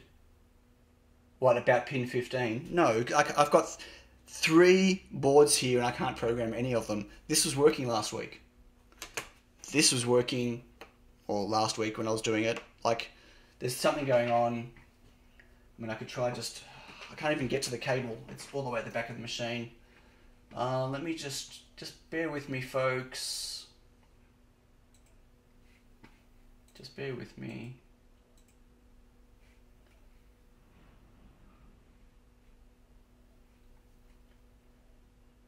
I'm going to...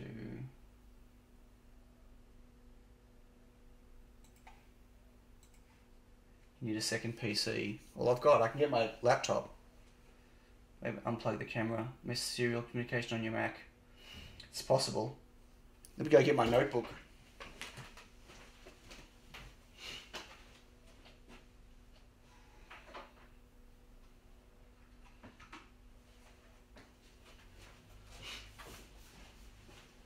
And then I've been wanting an excuse to buy a new Mac for here. So, I mean, okay. Hot iron. Bad idea. Okay, let's just make some space. Oh, I need a cable. Hang on.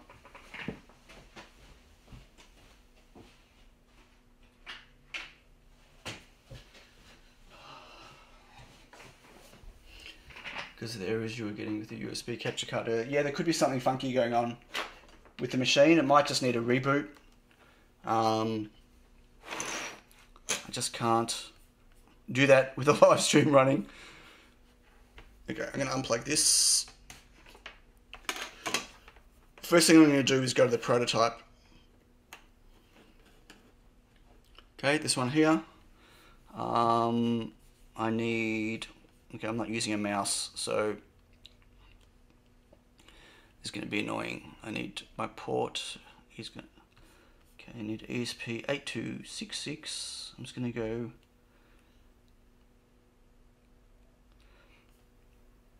I'm going to go D1 Mini. Again, I'll just try it first with the D1 Mini. Port. It's found the port. And I'm going to go File, Examples, NeoPixel, Strand Test. It's going to be 15. I'm going to just do the brightness thing just because. Strip set 50, and I'm just going to make it 30 pixels. And let's upload. Well, it's not 30. Anyway, that's fine. Can't program, new computer time. Woohoo! Yes, and it's like, what? My car needs a wash. Better get a new car. Yeah, not quite. I wish I could have. If I could afford a new computer, I would have got one already.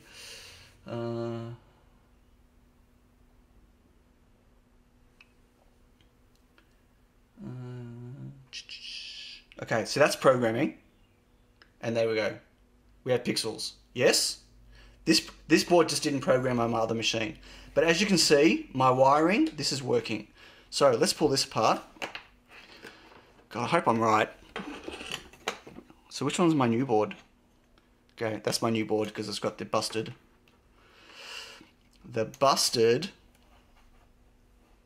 label. Okay, ready for this?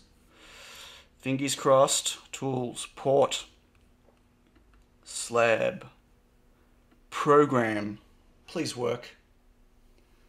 Hello, Stephen. Yes, very late to the party. Yeah, but the troubles might not be me for a change. It might just be my computer. I can't program any board from my streaming machine, so I'm trying it on my notebook now. And that's programming. And get ready. See, why I've got no pixels. That programmed, by the way. Why have I got no pixels? What pin did I use? Pin 15. Wait, is that my old board or my new board?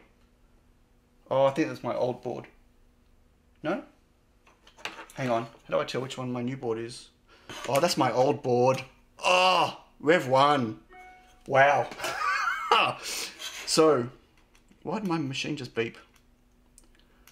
I'm an idiot. So, try it again. Whew, that was lucky. Okay, programming. Programming. I'm going to take that on the board and boomerang it somewhere. Okay, it's compiling. Cross your fingers, folks.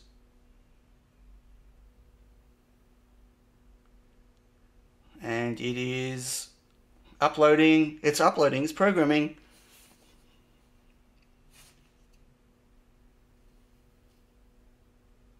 And what's going on?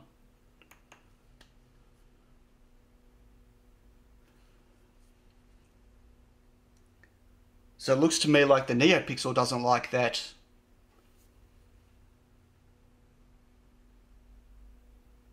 So it looks like it doesn't like that resistor there. But it programmed. Oh, we've got two now. That pull down is going to be killing the NeoPixels. You are not an idiot. Stop saying that. I'll slap you for real. Oh! Okay. Yeah, that's just crazy. Okay, so now I'm going to pull that resistor back off. Just to see what happens. Just to see. I'm pretty sure it's going to be a problem. Sharpie a note on that one. Well, I don't need to. It's got revision 2 on the back. I just need to look at the back. Feel free to remove that resistor and try uploading again. Yeah, I'm going to remove that resistor right now and see what happens. And it might stop it from uploading. So...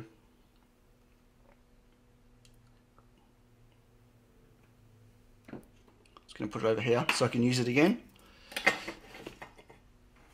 Okay.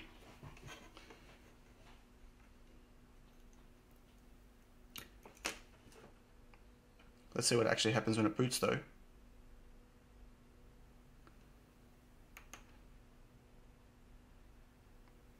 Well, now it's not doing anything. So it might need the resistor regardless. So maybe I can't use IO15 either, but it worked on the other board, as you just saw. I'll wait for the recap. I'm not going to do a recap video tomorrow. If you meant just rewatching it tomorrow. Right, so that won't that's not programming now. Oh, hang on, maybe I didn't choose the board. I didn't choose the board. Oh, it's not picking up the board. That's interesting. Try that again.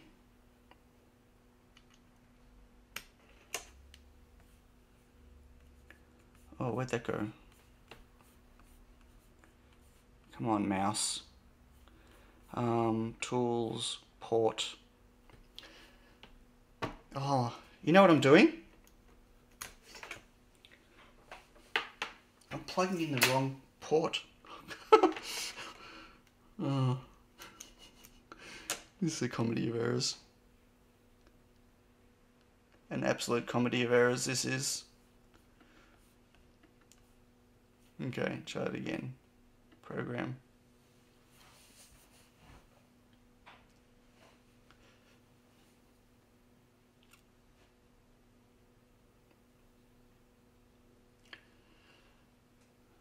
Okay, so will it program without the resistor? That's the question.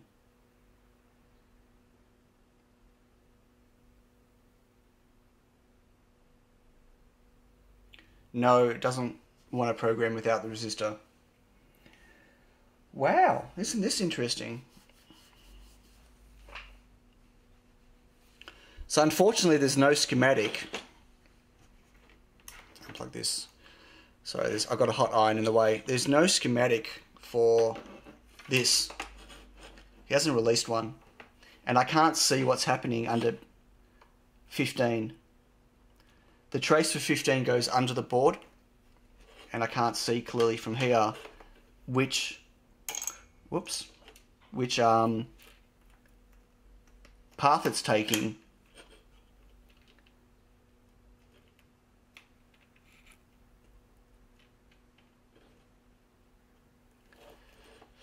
Schematic on that would really help. So, but this is absolutely working.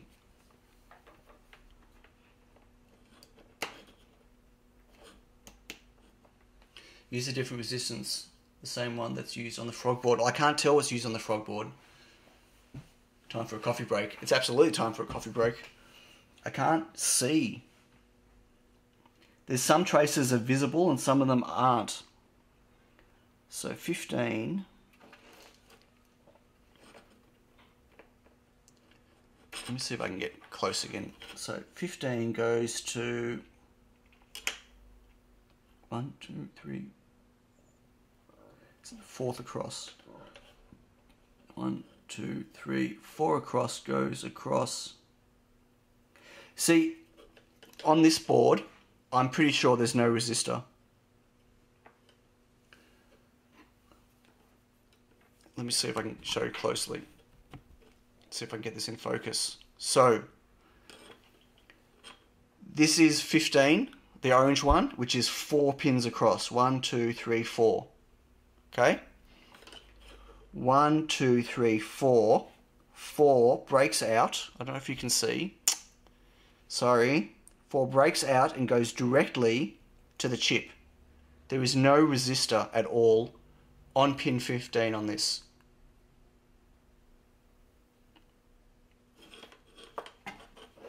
No resistor on pin 15. And I have no resistor now on pin 15 here.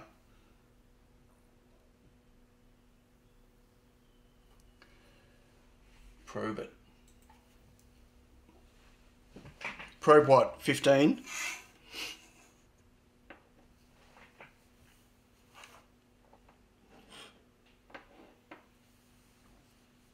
Sorry, I misunderstand. What do you mean by...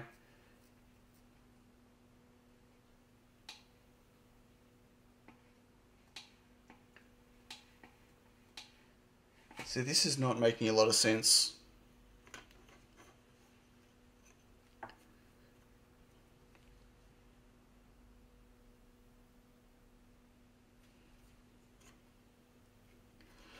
So, what is 15 doing right now? Just when it's on. Whoa, that's blurry. Sorry.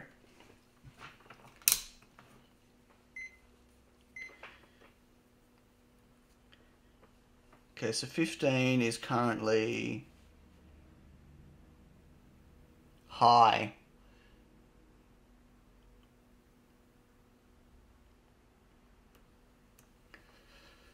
Measure resistance from 15 to ground.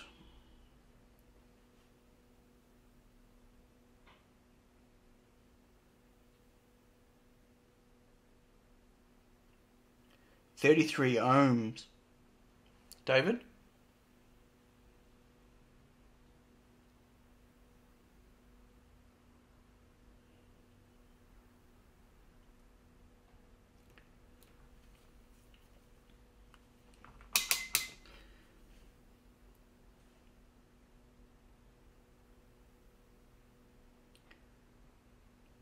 And it's definitely low. So right now it's plugged in and 15 is low. Wish I could show you what I'm doing. Hang on, let me move my iron again. Move all this out the way. Okay, so ground 15 is low.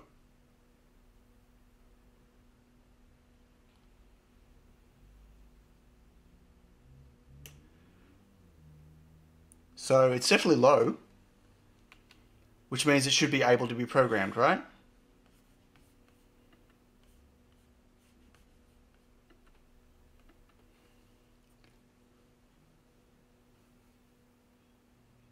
After the forward head of 15 goes to R1.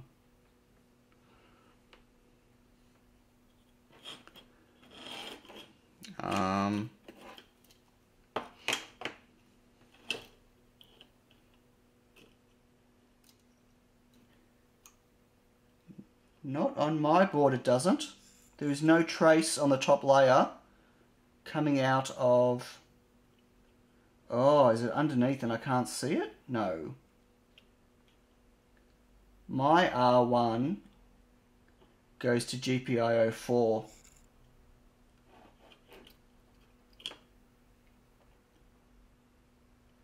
It's possible to somehow have the internal pull down. Yes, we spoke about that, didn't we, David?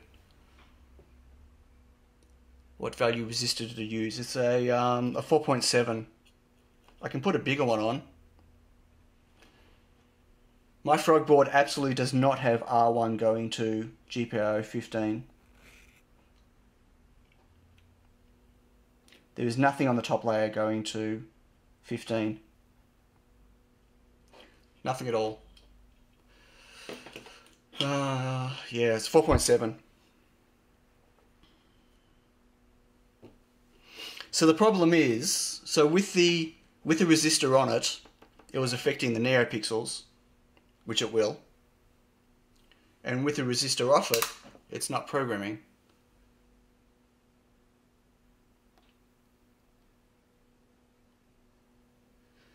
I can put a 10K on, but that's going to affect the neopixels, isn't it? The problem is, I mean, I'll gladly put one on. I believe I have a 10K just here, sitting around doing nothing. I think that's it. Is that a 10K? 1003. That is a 10K. Whoa! Smack my head.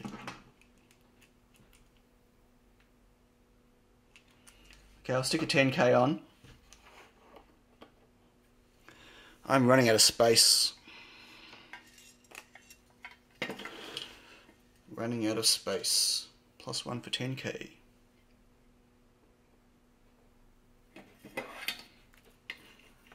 Okay. 10K going on.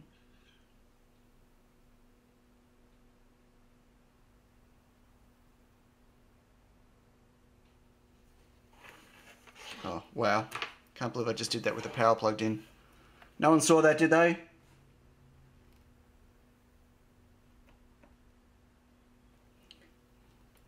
Whoops.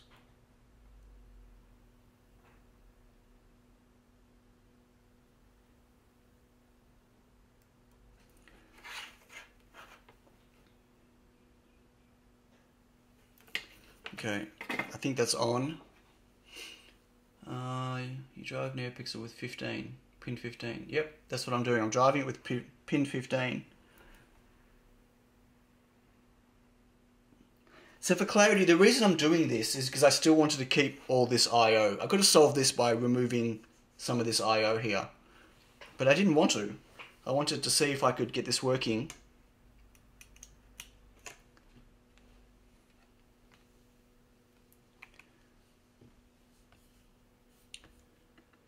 Without losing any I/O broken out. Okay. What power off? That's for Windows. Whoa. Don't worry about that. It hasn't programmed yet. But that doesn't look correct anyway. Okay, it's supposedly uploading. Okay, off it goes.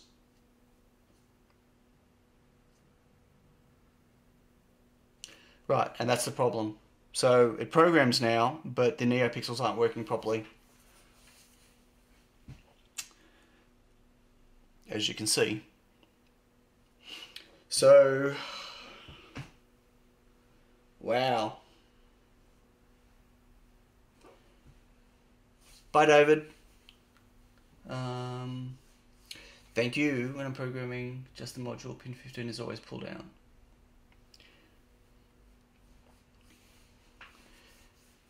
Yeah, so there's something bizarre going on here. Whoa.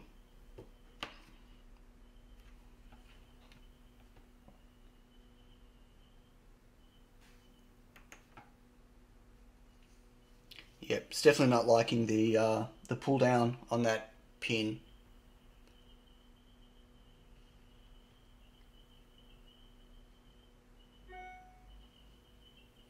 Maybe bad first Neo in the chain. I don't think so, because when I was running before, that first pixel was actually showing correctly. So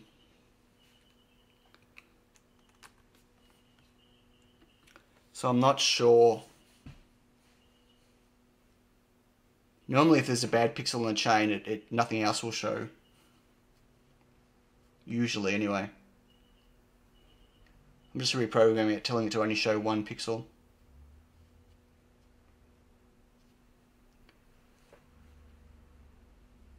Spaffy connection. Yeah, maybe. I don't know. Just could be. I mean, there could be a problem somewhere else on the board.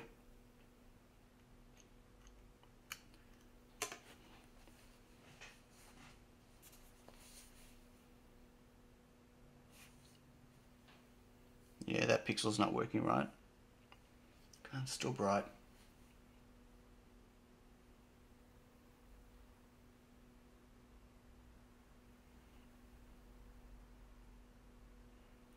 I can't see anything else that could be a problem. Bye, Des. Thanks very much. Started a problem we had a while ago with the last circuit. What did you miss, Julian? Hello, Julian. What did you miss? Well, I'm trying to debunk my revision 2 board. It doesn't seem to want to play nicely. So, oh, hey Looney, how you doing? Didn't even know you were here. Ooh. So, without a resistor on pulling down pin 15, I can't program the board. And with a resistor, it's not using, the NeoPixels aren't working properly on pin 15. That's where I'm at right now. But my prototype, using exactly the same setup here, works fine. Unplug this, I plug this in.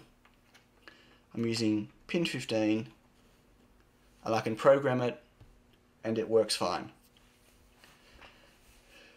And I'm trying to work out why.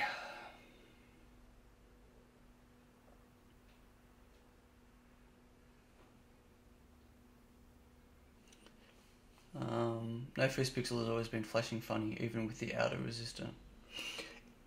The very first time I plugged the power in, it wasn't though, it was working fine, but this chip was programmed on this, not over here.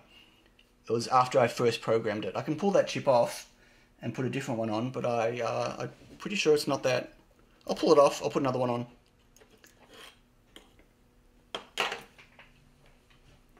Let's do that. I'm gonna have to hot air it off though, which means I need to move my Mac out the way. Whoops. Pizza's ready.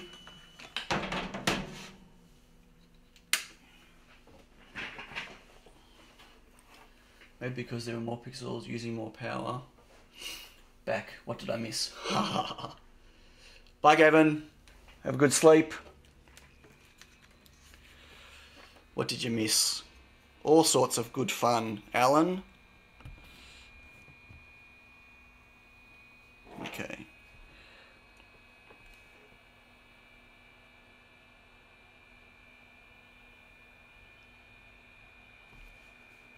Try to do this on camera for everyone. Watch me melt it.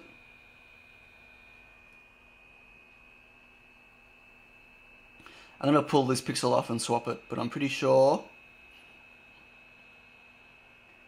it's not that.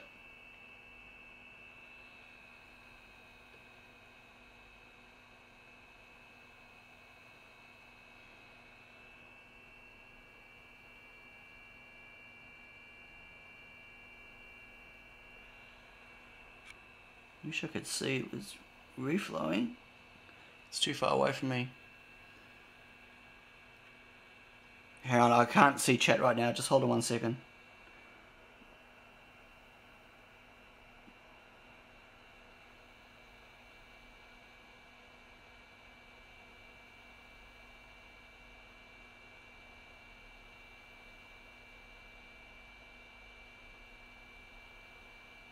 Come on, let reflow. Why are you not reflowing?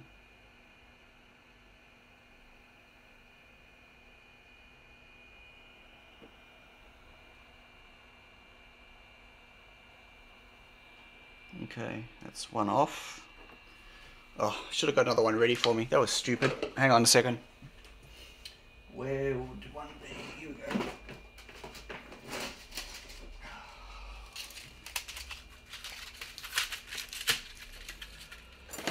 So I should have done this first. Got it ready.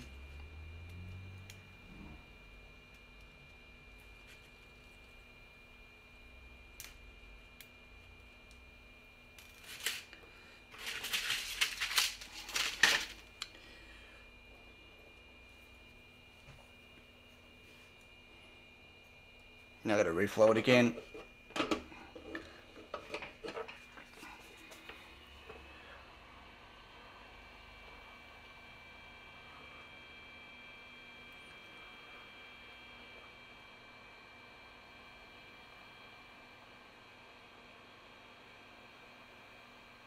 At least I can see it reflowing now.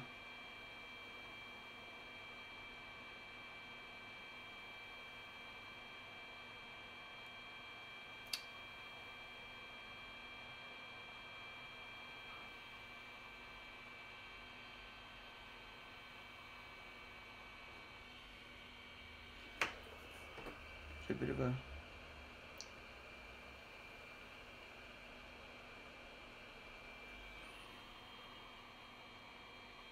okay, so what did I miss in the chat while that was happening?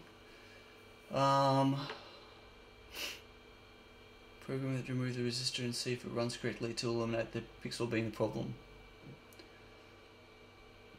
Try bridging it first. What am I bridging? Outcome. I see one difference, it's another board. Maybe there's another problem.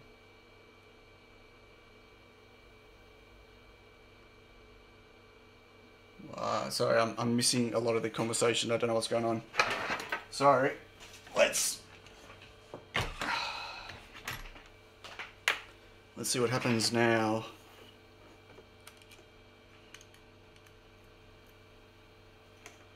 Who said buy cutting mat? Okay, so this is still with the resistor on.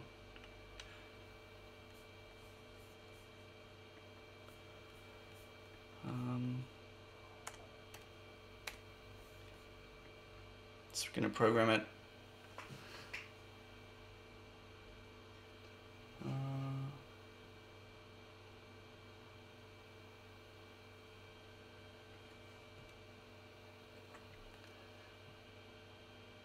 So that pixel's still not doing what it's supposed to be doing. I'm just reprogramming it for all of them right now, which I just did, and it's still not working properly. Don't tell Sion that we will have a beer at the Maker Fair this weekend. He'll be envious. I'm not envious. I'm fine. Whoa. I'm fine. I think this weekend I'll still be working on this.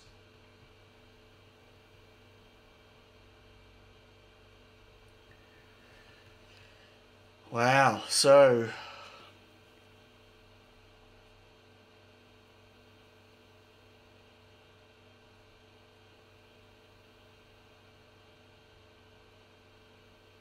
I wonder if pin 15 needs to be low when it boots as well. Because if I pull the resistor off now, it doesn't work at all either, because it doesn't get past its boot mode. Put in the resistor, then program the board. Then that's what. No, Robson. If I pull the resistor off, it won't work, because I believe 15 needs to be low when it boots. So without 15 being low when it boots, it's not going to work. I think I'd have to pull the resistor off while it's running. I can pull it off while it's running. I can try that. Definitely on boot, that's right. So I need it to be... Yes, they don't work because I haven't hooked them together here. Oh, where's my little jumper?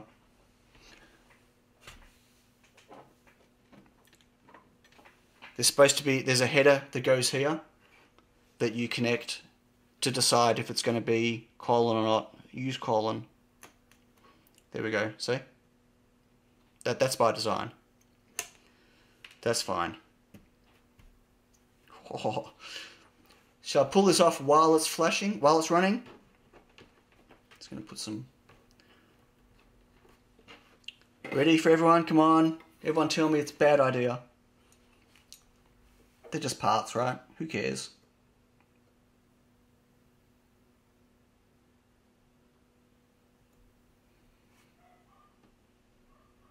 Yeah, that hasn't helped. Probably too late by now. If I do a reboot, it won't reboot properly. Yep.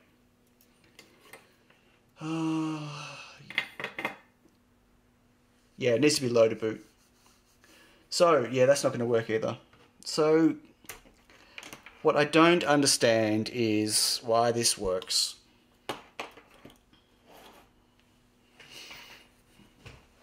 Why does this work? Let's do some measuring. Let's do some measuring of this. Definitely need a bigger desk. Definitely need a bigger desk. Line out the way, board out the way. So let's measure resistance from 15, which is going to be a bit difficult. Oh, I'll do 15 to ground.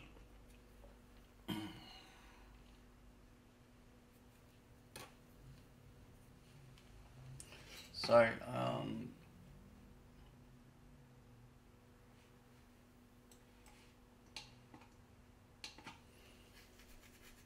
okay, where's ground? I need a ground. Is there another ground I can touch? Come on, ground.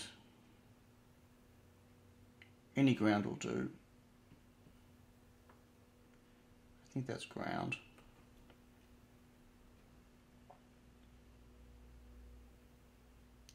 $10K. So it says 10K, so there must be a 10K somewhere. So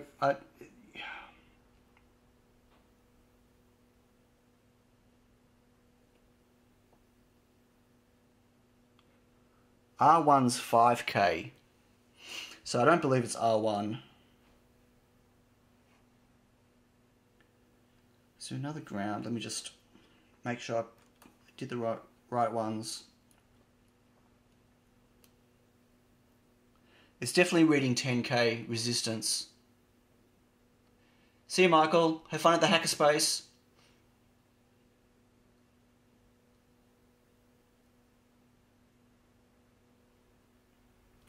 There's definitely 10K on 15.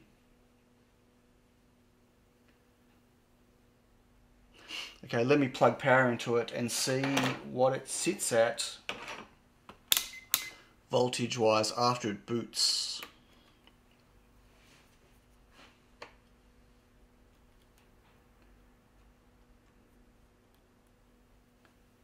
So it's sitting low. So if I just plug this in.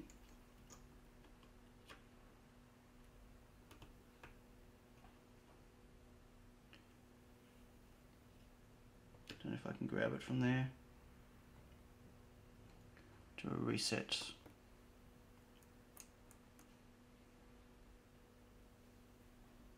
People can't even see what I'm doing. Time to get out of the scope. Yeah, it might be time to get out of the scope. So that's still low.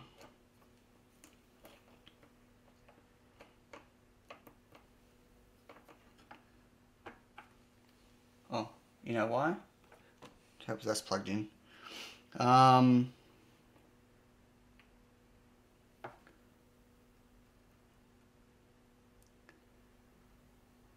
obviously that's me interfering with it.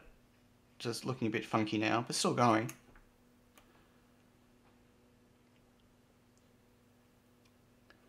So pin 15, when I boot it,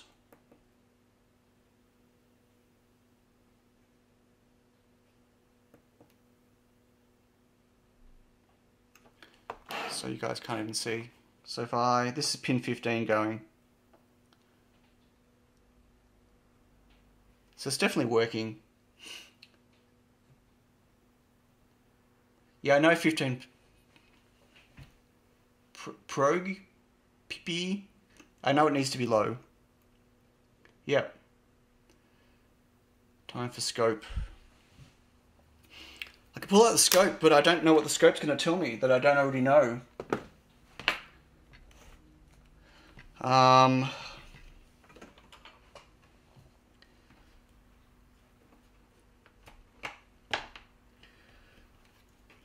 really don't know what it's going to tell me. I need to put this 10K back on. And I'm also running out of solder on those pads, so let me just put this back on first.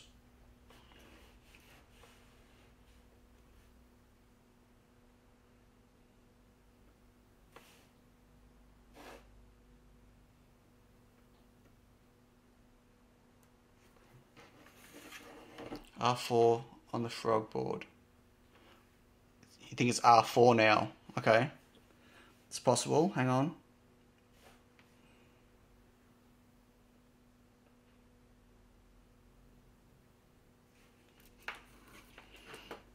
The question is why? I mean, this is the same. I mean, this should be set up the same now. Go to resistance. Pick ground. 15. Got 10K. Oops. Okay, we've got 10K, or 9.95, right? So I've got the same 10K that's on the frog board. And if I plug it in,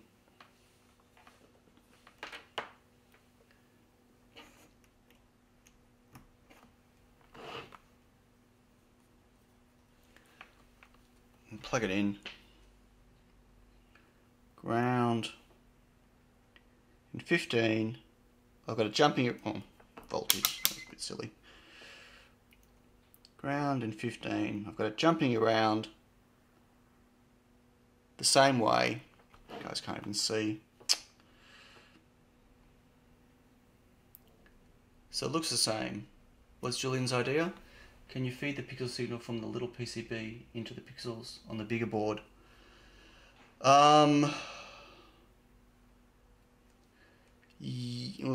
Not easily. No, I'd have to bodge wire it.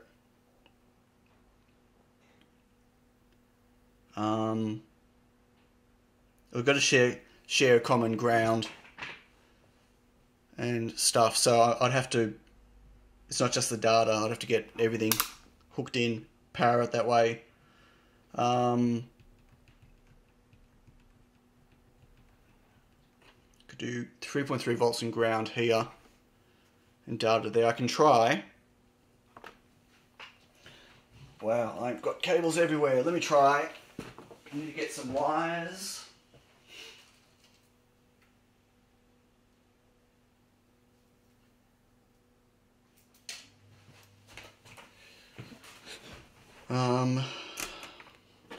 Okay, surgery time. If I take them off here.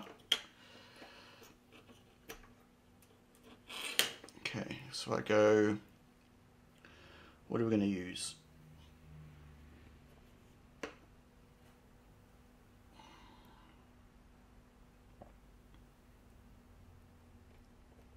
Ground.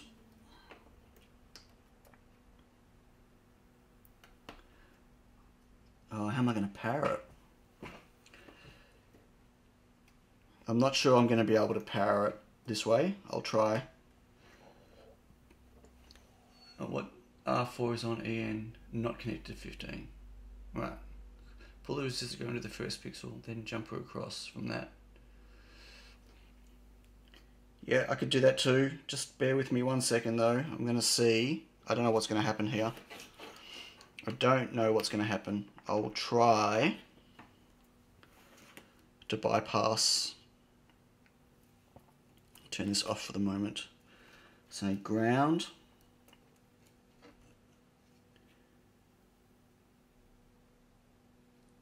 Three volts. Ground. Oh, yeah, this is not going to work easily.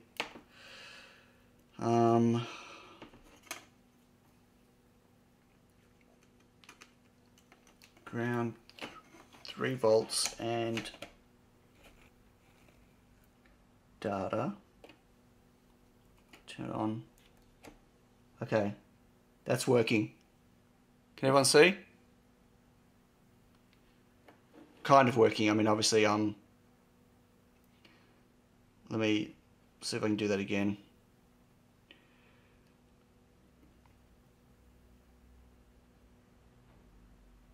I can't restart it easily. It's doing the rainbow right now. I need another hand. Can someone give me a hand? Break the neopixel string. It's not the neopixel string. Can everyone see this is working?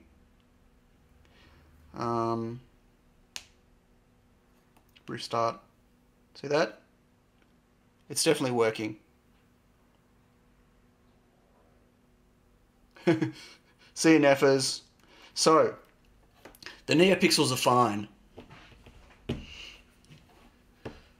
So it's got to be something else on the board that's doing this. The question is, what could it be? And that was me using that resistor. Tapping into the side of the resistor. So something else is causing a problem.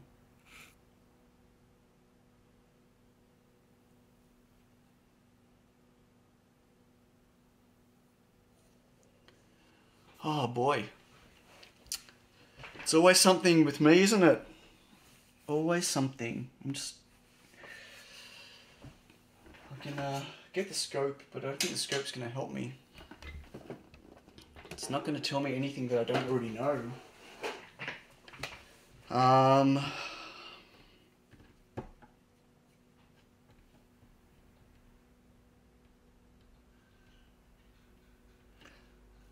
I mean, it's programming, so I know that IO 0, 2, and 15 are fine.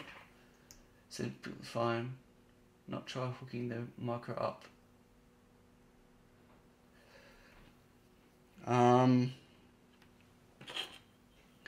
Yeah, I can try that. I don't know how that's going to work though.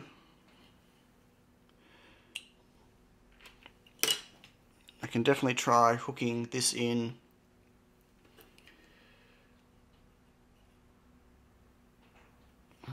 Ground is on top. Could be another bridge, but it really doesn't kind of make sense that it is. Okay. Just going to plug this in.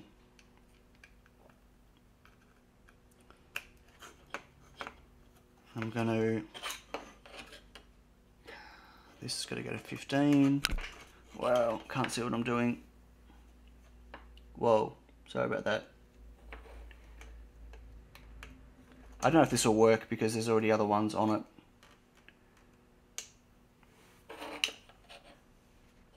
I'd have to short possibly the other ones. I don't think I can... Whoa. Alright, that's back to front. Just...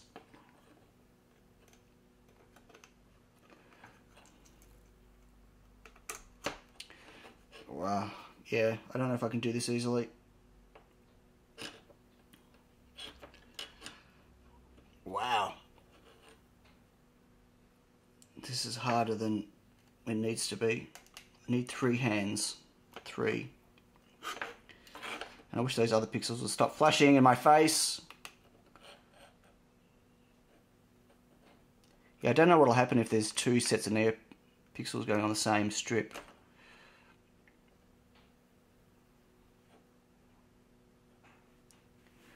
Wow, this is delicate to say the least. Wow. I've got these cables all wrong. That one and that one goes there. Okay. So, it's working on this board.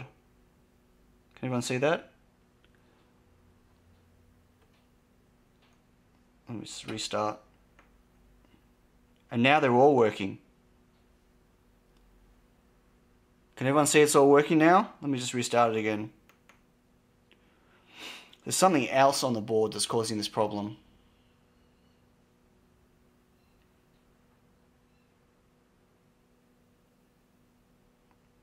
Wow.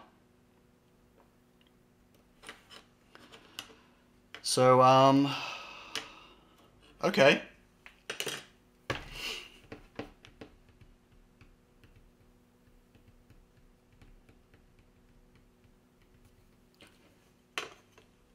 Pull the resistors to go into the pixels so they don't get data. Yeah, I could do that, but I'm thinking there's a...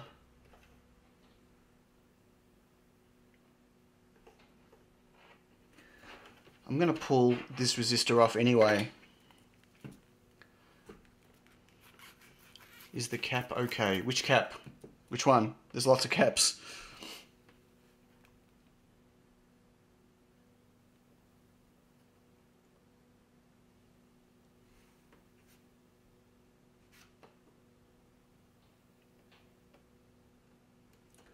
Okay, I just pulled that. Just, bear with me a moment.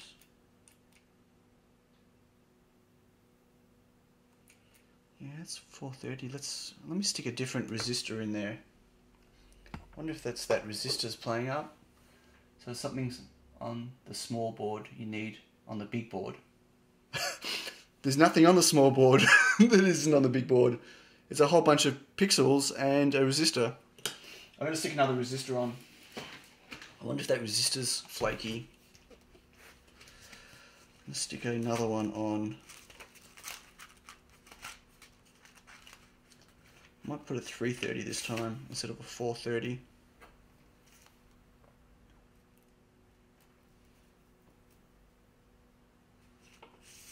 Maybe it's that resistor. Now what? Yeah, this is interesting debunking, isn't it? This is a weirdo.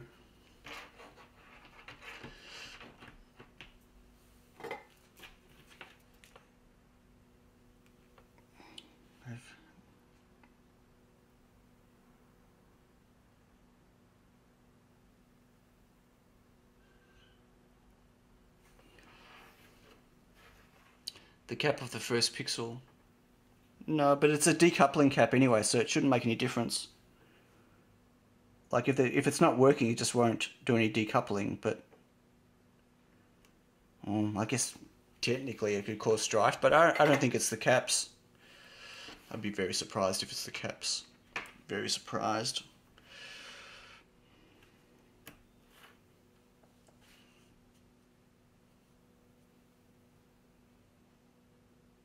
It's interesting why it takes so long for something to happen. Yeah, that's definitely not working. I mean, I can pull that cap off. I don't think it's the cap.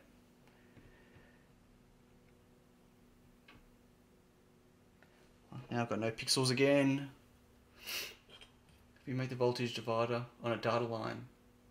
No, you don't need a voltage divider on the data line. Whoa. So let me just, where'd I put my, here we go. Yeah, let me just check power. So,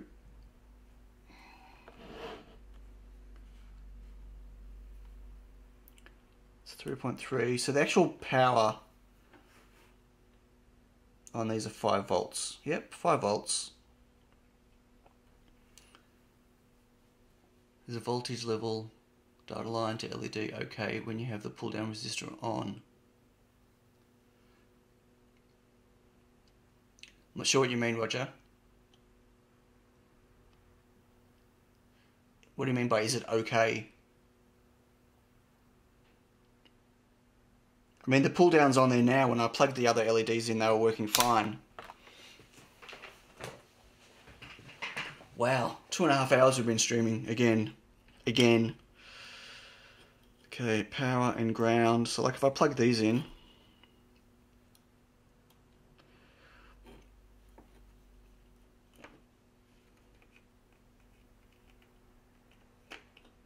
power and ground, and then I go pin 15. As soon as I put pin 15 here, these other pixels work okay. I mean, it can't be a busted pixel because they're all working now. Whoops, I knocked it. Damn.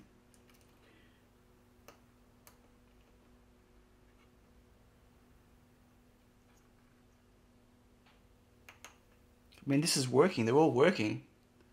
I love this debugging though. No, I don't like it. Is there a 3.3 to 5 volt LED level converter? No, there's no level converter, but the data's using 3.3 volts and the power's using 5 volts. Because everything about the ESP stuff is all 3.3 volts. What's the resistance of the resistor on the first LED? What, half? So, you mean half? Sorry, Robson, I'm not sure what you mean. I just dropped that from a 430 ohm to a 330 ohm. And again, and so it's a 430 ohm on this board. Lines on last. You know, you don't terminate them. There's no termination on the data lines, Alan. They can just go off to wherever.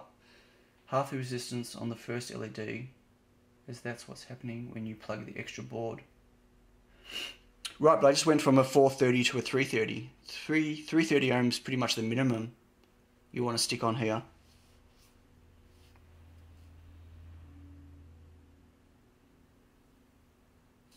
I'm not sure that's going to help.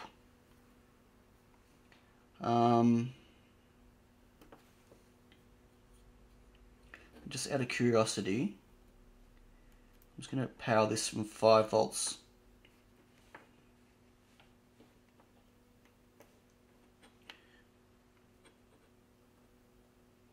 Yeah, it's the same. It works fine. The voltage on the data pin is okay in spec for the LED. You do add something when you attach the extra board. Yeah, I know I'm attaching something, but you know, I mean, I could drop it further. I could just remove it. But I don't think that's going to be the... okay, I mean, I can keep going lower. It's not a big deal. Keep dropping that resistor. What do you want me to put on there? 100? What about the actual ESP module pin? Oh, what? Check the signal timings on both ESP outputs. on both outputs. You mean between this one and this one? I can plug in the scope. I can.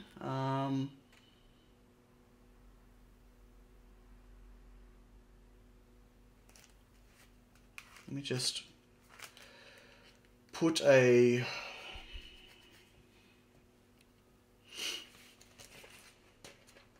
stick a 200 ohm. Tried reheating the ESP32 pin. No, I could. You mean reflowing it? You think there's a connectivity issue? Let me just quickly look at doing that. We'll do that first. Check the signal time. Yeah. Let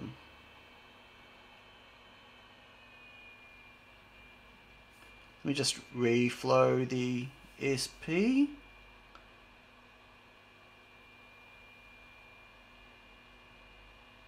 Actually, I might even do it with my iron. Let me just do it with my iron. It'll be quicker and easier.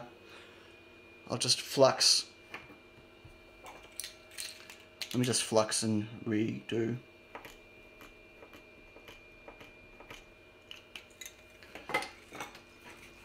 Just gonna be easier, quicker.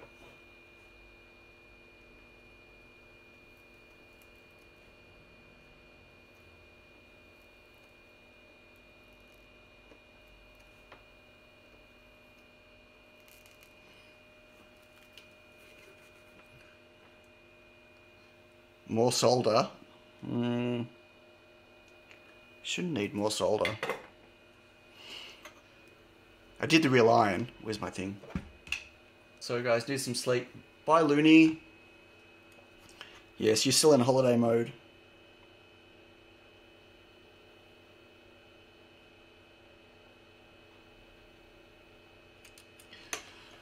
I really don't want to mix. I don't want to mix solder, but I will. Just for you, Dave Darko.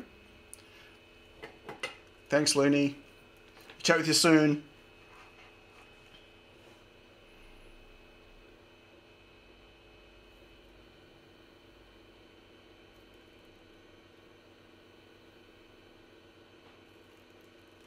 I hate mixing solder.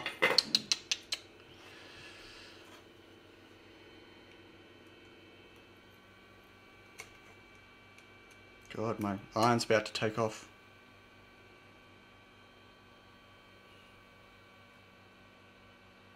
Yeah, that hasn't made any difference.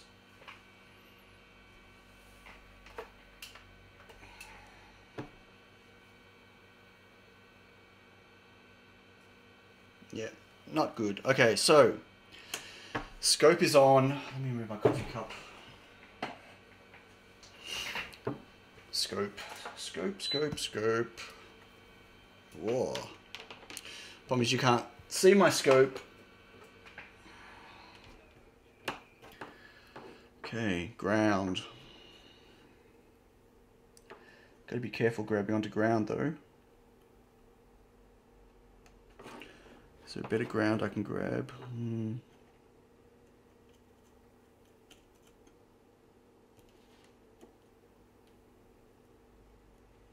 I think that's got ground.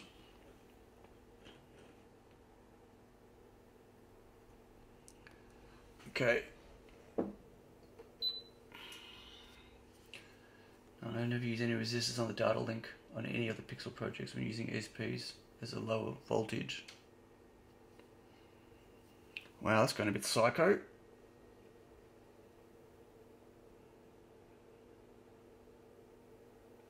Okay, well I can see signals going.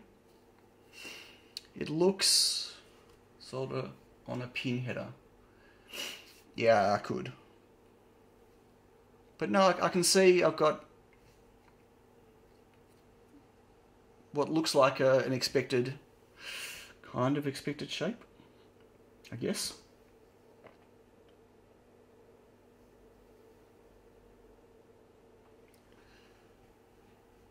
Okay, let me just see if I see the same thing here.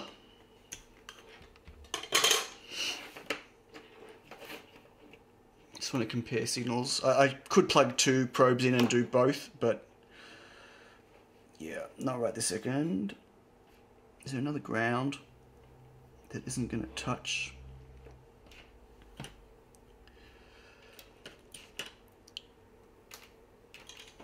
Okay, ground.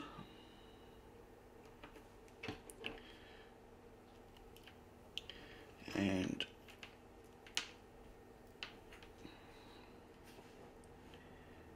GPIO 15.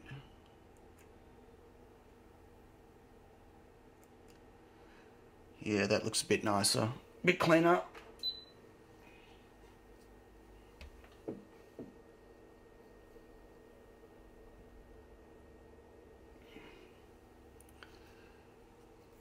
What's wrong with mixing solder? It's all the same. It's not the same. I'm mixing leaded and unleaded. That's why. See you, Mike. Catch you later. Andy, what did you miss? Just check the voltage level. When you don't have the extra board, if the voltage level goes outside the spec of LED, random stuff happens. Maybe the ESP module is faulty. Well, it's not. Like when I plug the other board in, it's working fine. Could have tried it first. Tried what first? Sorry. This conversation's fragmented for me.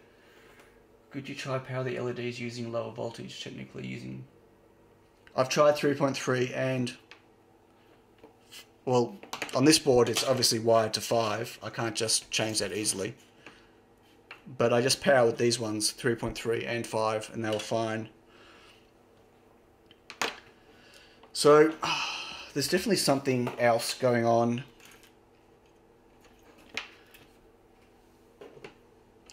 What doesn't make sense to me is that when I plug the extra board in,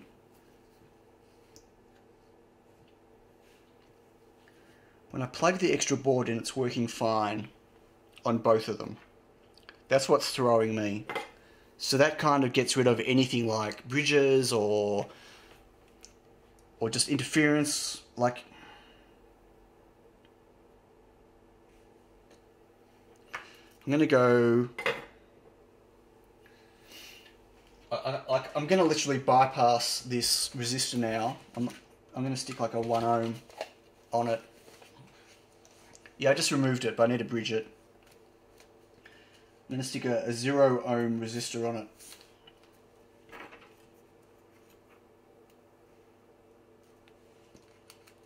To bridge it. So this is working fine on my previous board and nothing about it changed. So, extra capacitance. I don't know, nothing about the board has changed. They're identical. The only difference is the... Is this... What? Any chance we can get a PDF of the schematics?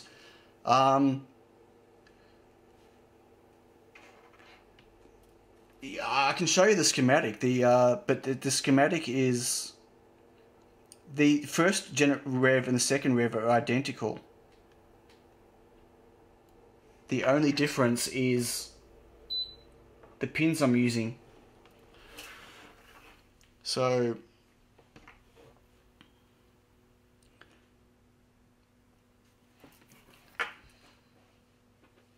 changing would be punk. What? Is Duff changes? I can change. Oh god, that's gonna be hard. This ESP32 8266 was working fine. It was the one I prototyped on. And look at that. It's working.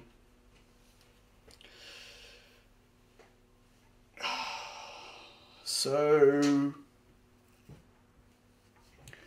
could it be a bad board?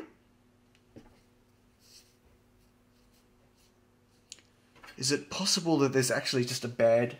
There's something wrong with the board manufacturing? Is that even possible?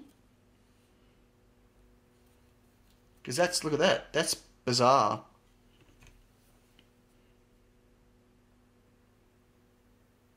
That doesn't make any sense. It doesn't make any sense at all.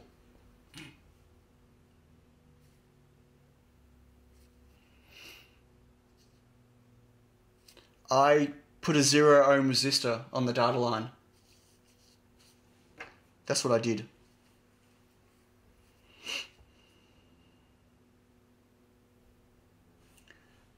That to me, putting 0 ohm resistor there, to me is,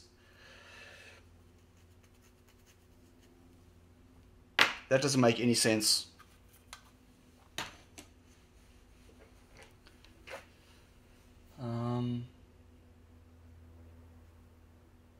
Yeah, 0 ohm resistor here on the data line.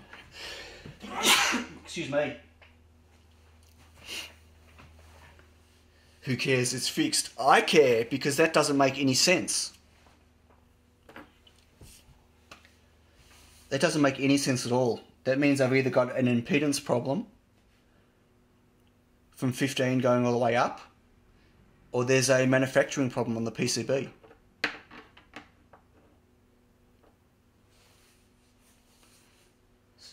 Since he wants to sell them, I should know how.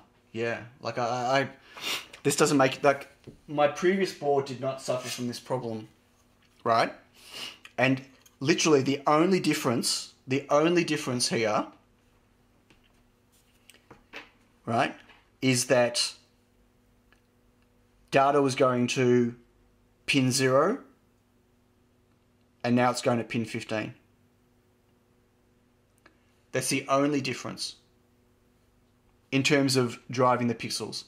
Power's the same, everything else is the same. The only two things I switched between these two boards was, it was 15 and 16. Sorry, it wasn't, sorry, not 0. Yeah, 16. It was 15 and 16, where 15 was a button and 16 was data. Now 2 is the button and 15 is the data. That's the only change. It might make sense to build a second one, just to make sure it was a PCB. Yeah, unless it's a manufacturing problem on all the PCBs. The different pin has different signal voltage because of the pull-down resistor. Right, but again, I prototyped this here, and this is using a I'm pretty sure it's a 430. 431? 431. This has got a 430 ohm resistor on it. And it works on this. And even plugging this into this board, these are still working with a 430 ohm. Yeah, that the evidence isn't evidence. How funny is that? The data lines don't need a resistor. I've got to say, I've never needed it. No, they don't technically need it, but you should have it on there. Well, it's part of the spec on the WS chips. These are SK6812s. I guess technically you don't need them, but it still doesn't explain the problem. I'm glad it's working, but it doesn't explain the issue we're having. Wow. That is crazy. Why? Anyway.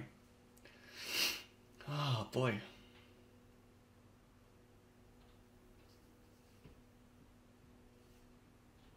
Is there any pull up on pin 15 internal in chip? No, it's pull down. All this module is pull down. If I just check it, it's low, it boots low, it stays low. So there's not an internal pull up on it. If there was an internal pull up on pin 15, it wouldn't program, it wouldn't boot. So I'm glad to know that, at least for my programming and everything else, that my theory was correct, that I could use 15 and 2 the way I'm using it. So that's great, because that means I don't have to rewire the board. But I'd love to know, I mean, I'm going to be building more than one of these anyway, so I'd love to know why current drive between the two different output pins. You mean between this one and this one? There might be. Well, there is. Pin 16 is a special pin, I didn't realise. But this and this are identical. These two are identical. And this is working and this wasn't. And this is working on this. And this is working on this. It's this set here that this was having a problem with. They're both using 15 on both of these. And I've got an external pull down, yep. The external pull down here. That was a penny drop moment for me. Feeding the pixels with 5 volt and the data with 3.3. That's never worked for me. That's always worked for me. Excuse me, snorting. That's always worked for me, and it works here and it works here.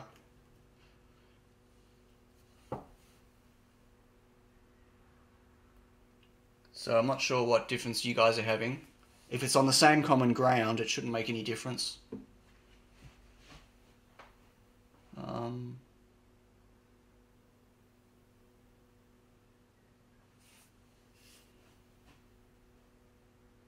And just so we're clear, on this board, remember it wasn't working on 16, but when I bodged it over to 15, when I bridged it and set the code on 15, it was working on here.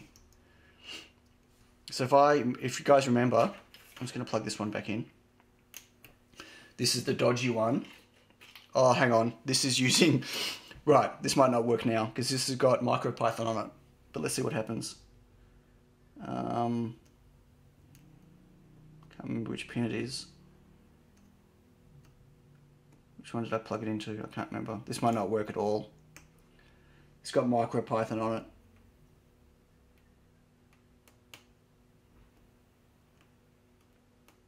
Yeah, no, forget that.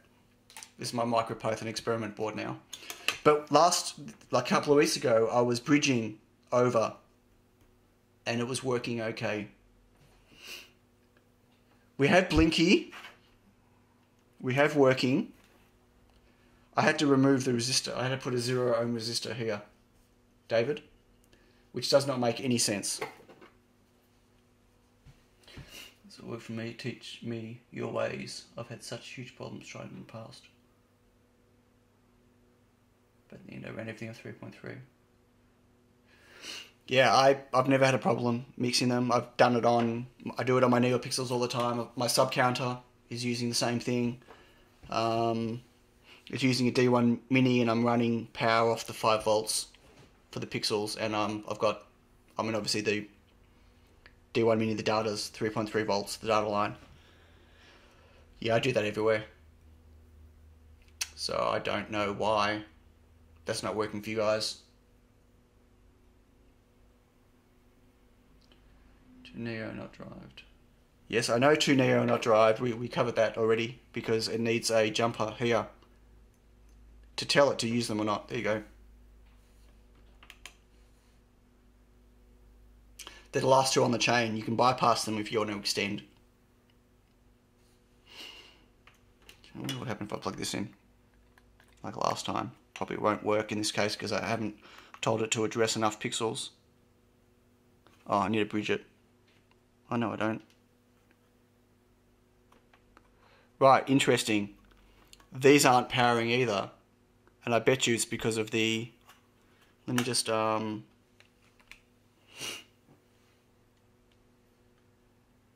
maybe because it needs a bridge.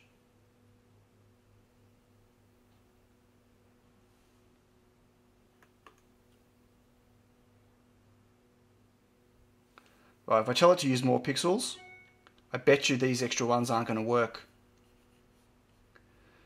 Tell it to do 60. Who cares? So these ones here aren't going to work because they're got a resistor on it. You watch.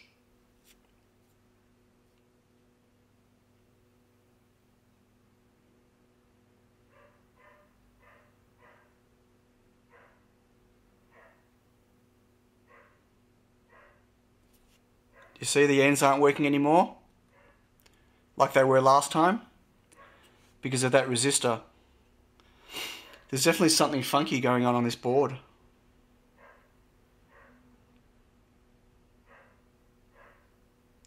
They should be driving 60 pixels now. If I pull this resistor off and put a 0 ohm, I bet you it's going to... Now that doesn't make sense. What about the level shifter? Code number of narrows? Yeah, I've told it to run 60, which is stacks.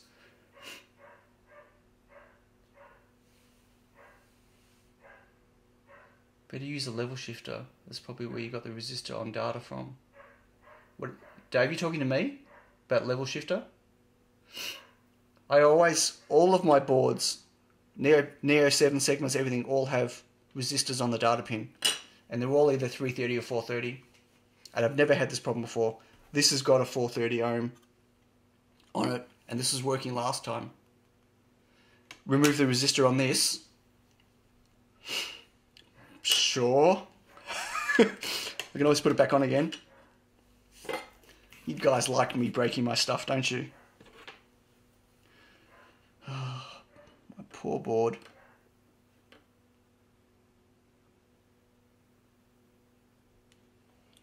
Okay, put that over there. I'll get myself another 0. Just for fun. I know you guys have never used resistors on the data pins, and I do all the time. You got to remember, I've sold a lot of Neo 7 segment displays, all with resistors on the data pin, and every single one of them works. I've never made a NeoPixel anything that doesn't have data. Even my LED light things and this has got a resistor on the data. Everything does. So I'm just saying, I get that you guys don't, but I've never not done it, and I've never ever had this problem. So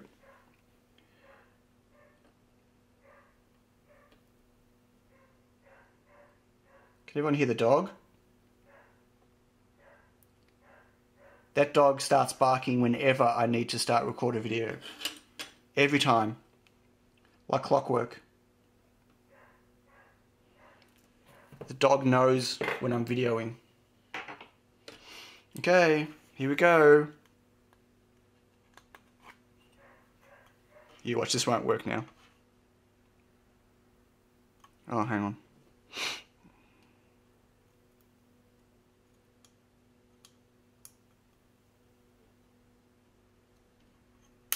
Oh. Oh my gosh. I broke my USB off again. So these new USBs, I'm not sure I'm a fan. Wow. Well, admittedly I was putting a lot of pressure on it. Oh my god. Okay, you know what, guys? I think I'm going to call it a day. It's been 3 hours and I just ripped my USB off. I mean, seriously. Won't work. Don't you need to set the jumper first? Yeah, I need to set the jumper first. Yes, I was about to reset it and I broke my USB off. Oh, yeah, this USB connector is actually shitty. And you know what? I've got 200 of them now. So that's exciting. Yeah, I'm actually not happy with this. Mechanically, I don't know why. Or less is that, or less is my paste. Maybe my paste is gone bad. I did mention at the start of the stream. It's a bit shit-testy. I did mention at the start of my stream that I think my paste might be at the end of its life. So, but yeah, wow. Leave us a tweet. About what? About the results?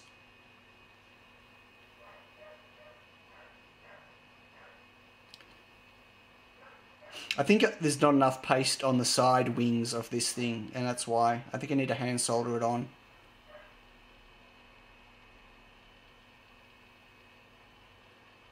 Oh, what a day. I was singing their praises in terms of their mechanical, in terms of their fit, yes. But clearly,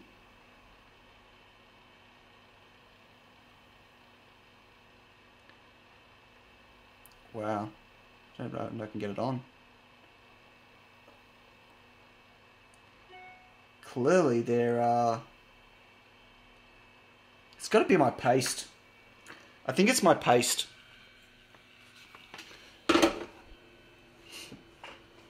Issue summary, fell asleep. 0 ohm resistor and it works, which doesn't make any sense to me. But we've had the long discussion about whether it needs data resistor or not. And I've only ever used data resistors and it's always worked.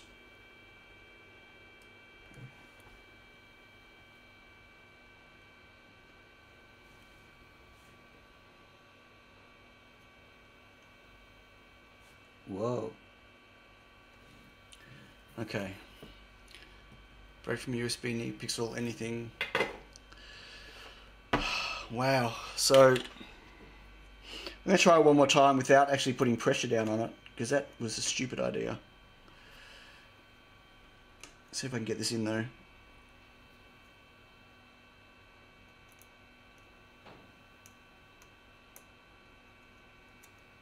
Okay, 1.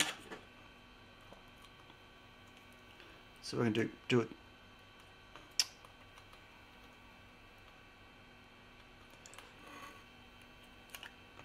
Okay, without breaking it. Hey, let's do it without breaking it, if I can. One more time.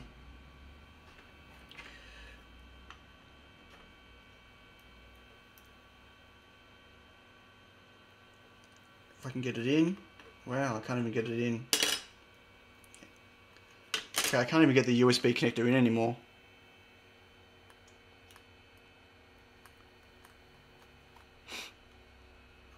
Okay. Yeah, this is not working.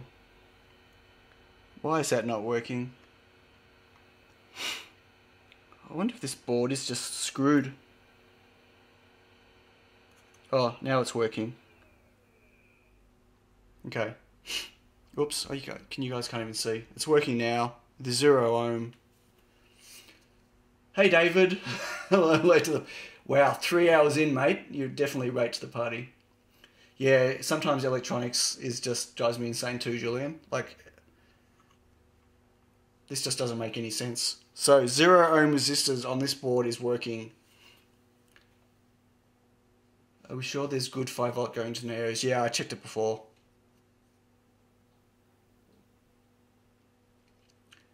That's okay, Rob. It's okay. For some reason on this particular board, having any resistance, well, 330 ohms or above on this, on this resistor here, the data resistor, is stopping the pixels from working properly.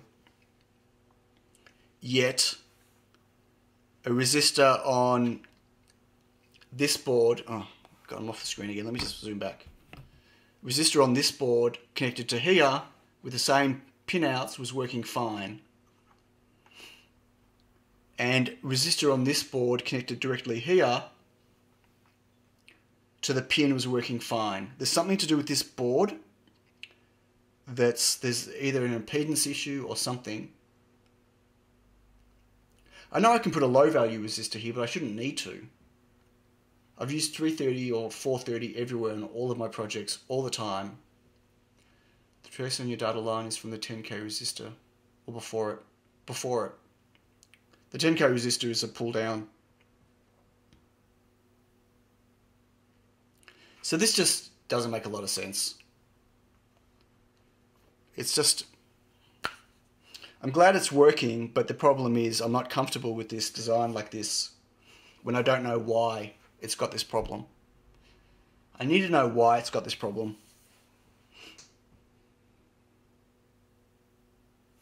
And these should also be working without the colon. Be careful pulling this out. If I pull that out and move it over without breaking the board, without breaking the USB again, hopefully, this should be working, and it's not. So this should be saying don't use the colon and continue on out. I think there's something wrong with this board. It's as simple as that. There's got to be something wrong with this board. I don't know what. Folks, it's been over 3 hours. I'm going to call it. It's working. Once again, I always get something working at the end of my stream, but it's not ideal. It's not exactly what I wanted. I don't know what's going on. It doesn't make any sense. But there it is. Bye everyone. Thank you all for joining. It's been awesome. Thanks Alan. Catch you later. Let's say it's time. I looked at the data line with the scope and there's definitely something weird going on this board. And I don't know why. First data line becoming marginal. Yeah, I might try making another one. But obviously not on the stream. But I'll try making another one, or I'll go through all my schematics again on this board and have a look through. I'll do some more testing. I'll do it off stream. I need to have a coffee first, I think.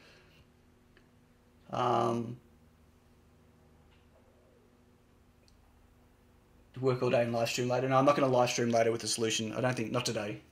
It's not that important, I don't think. I don't know.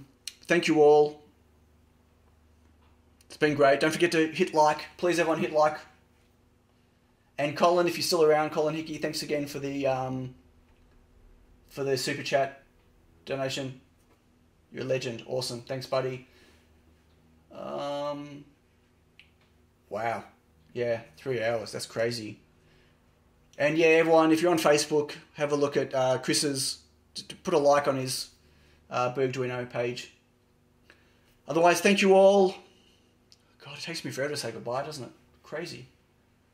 Bye, everyone. Have a wonderful day. Have a wonderful sleep. Catch you later.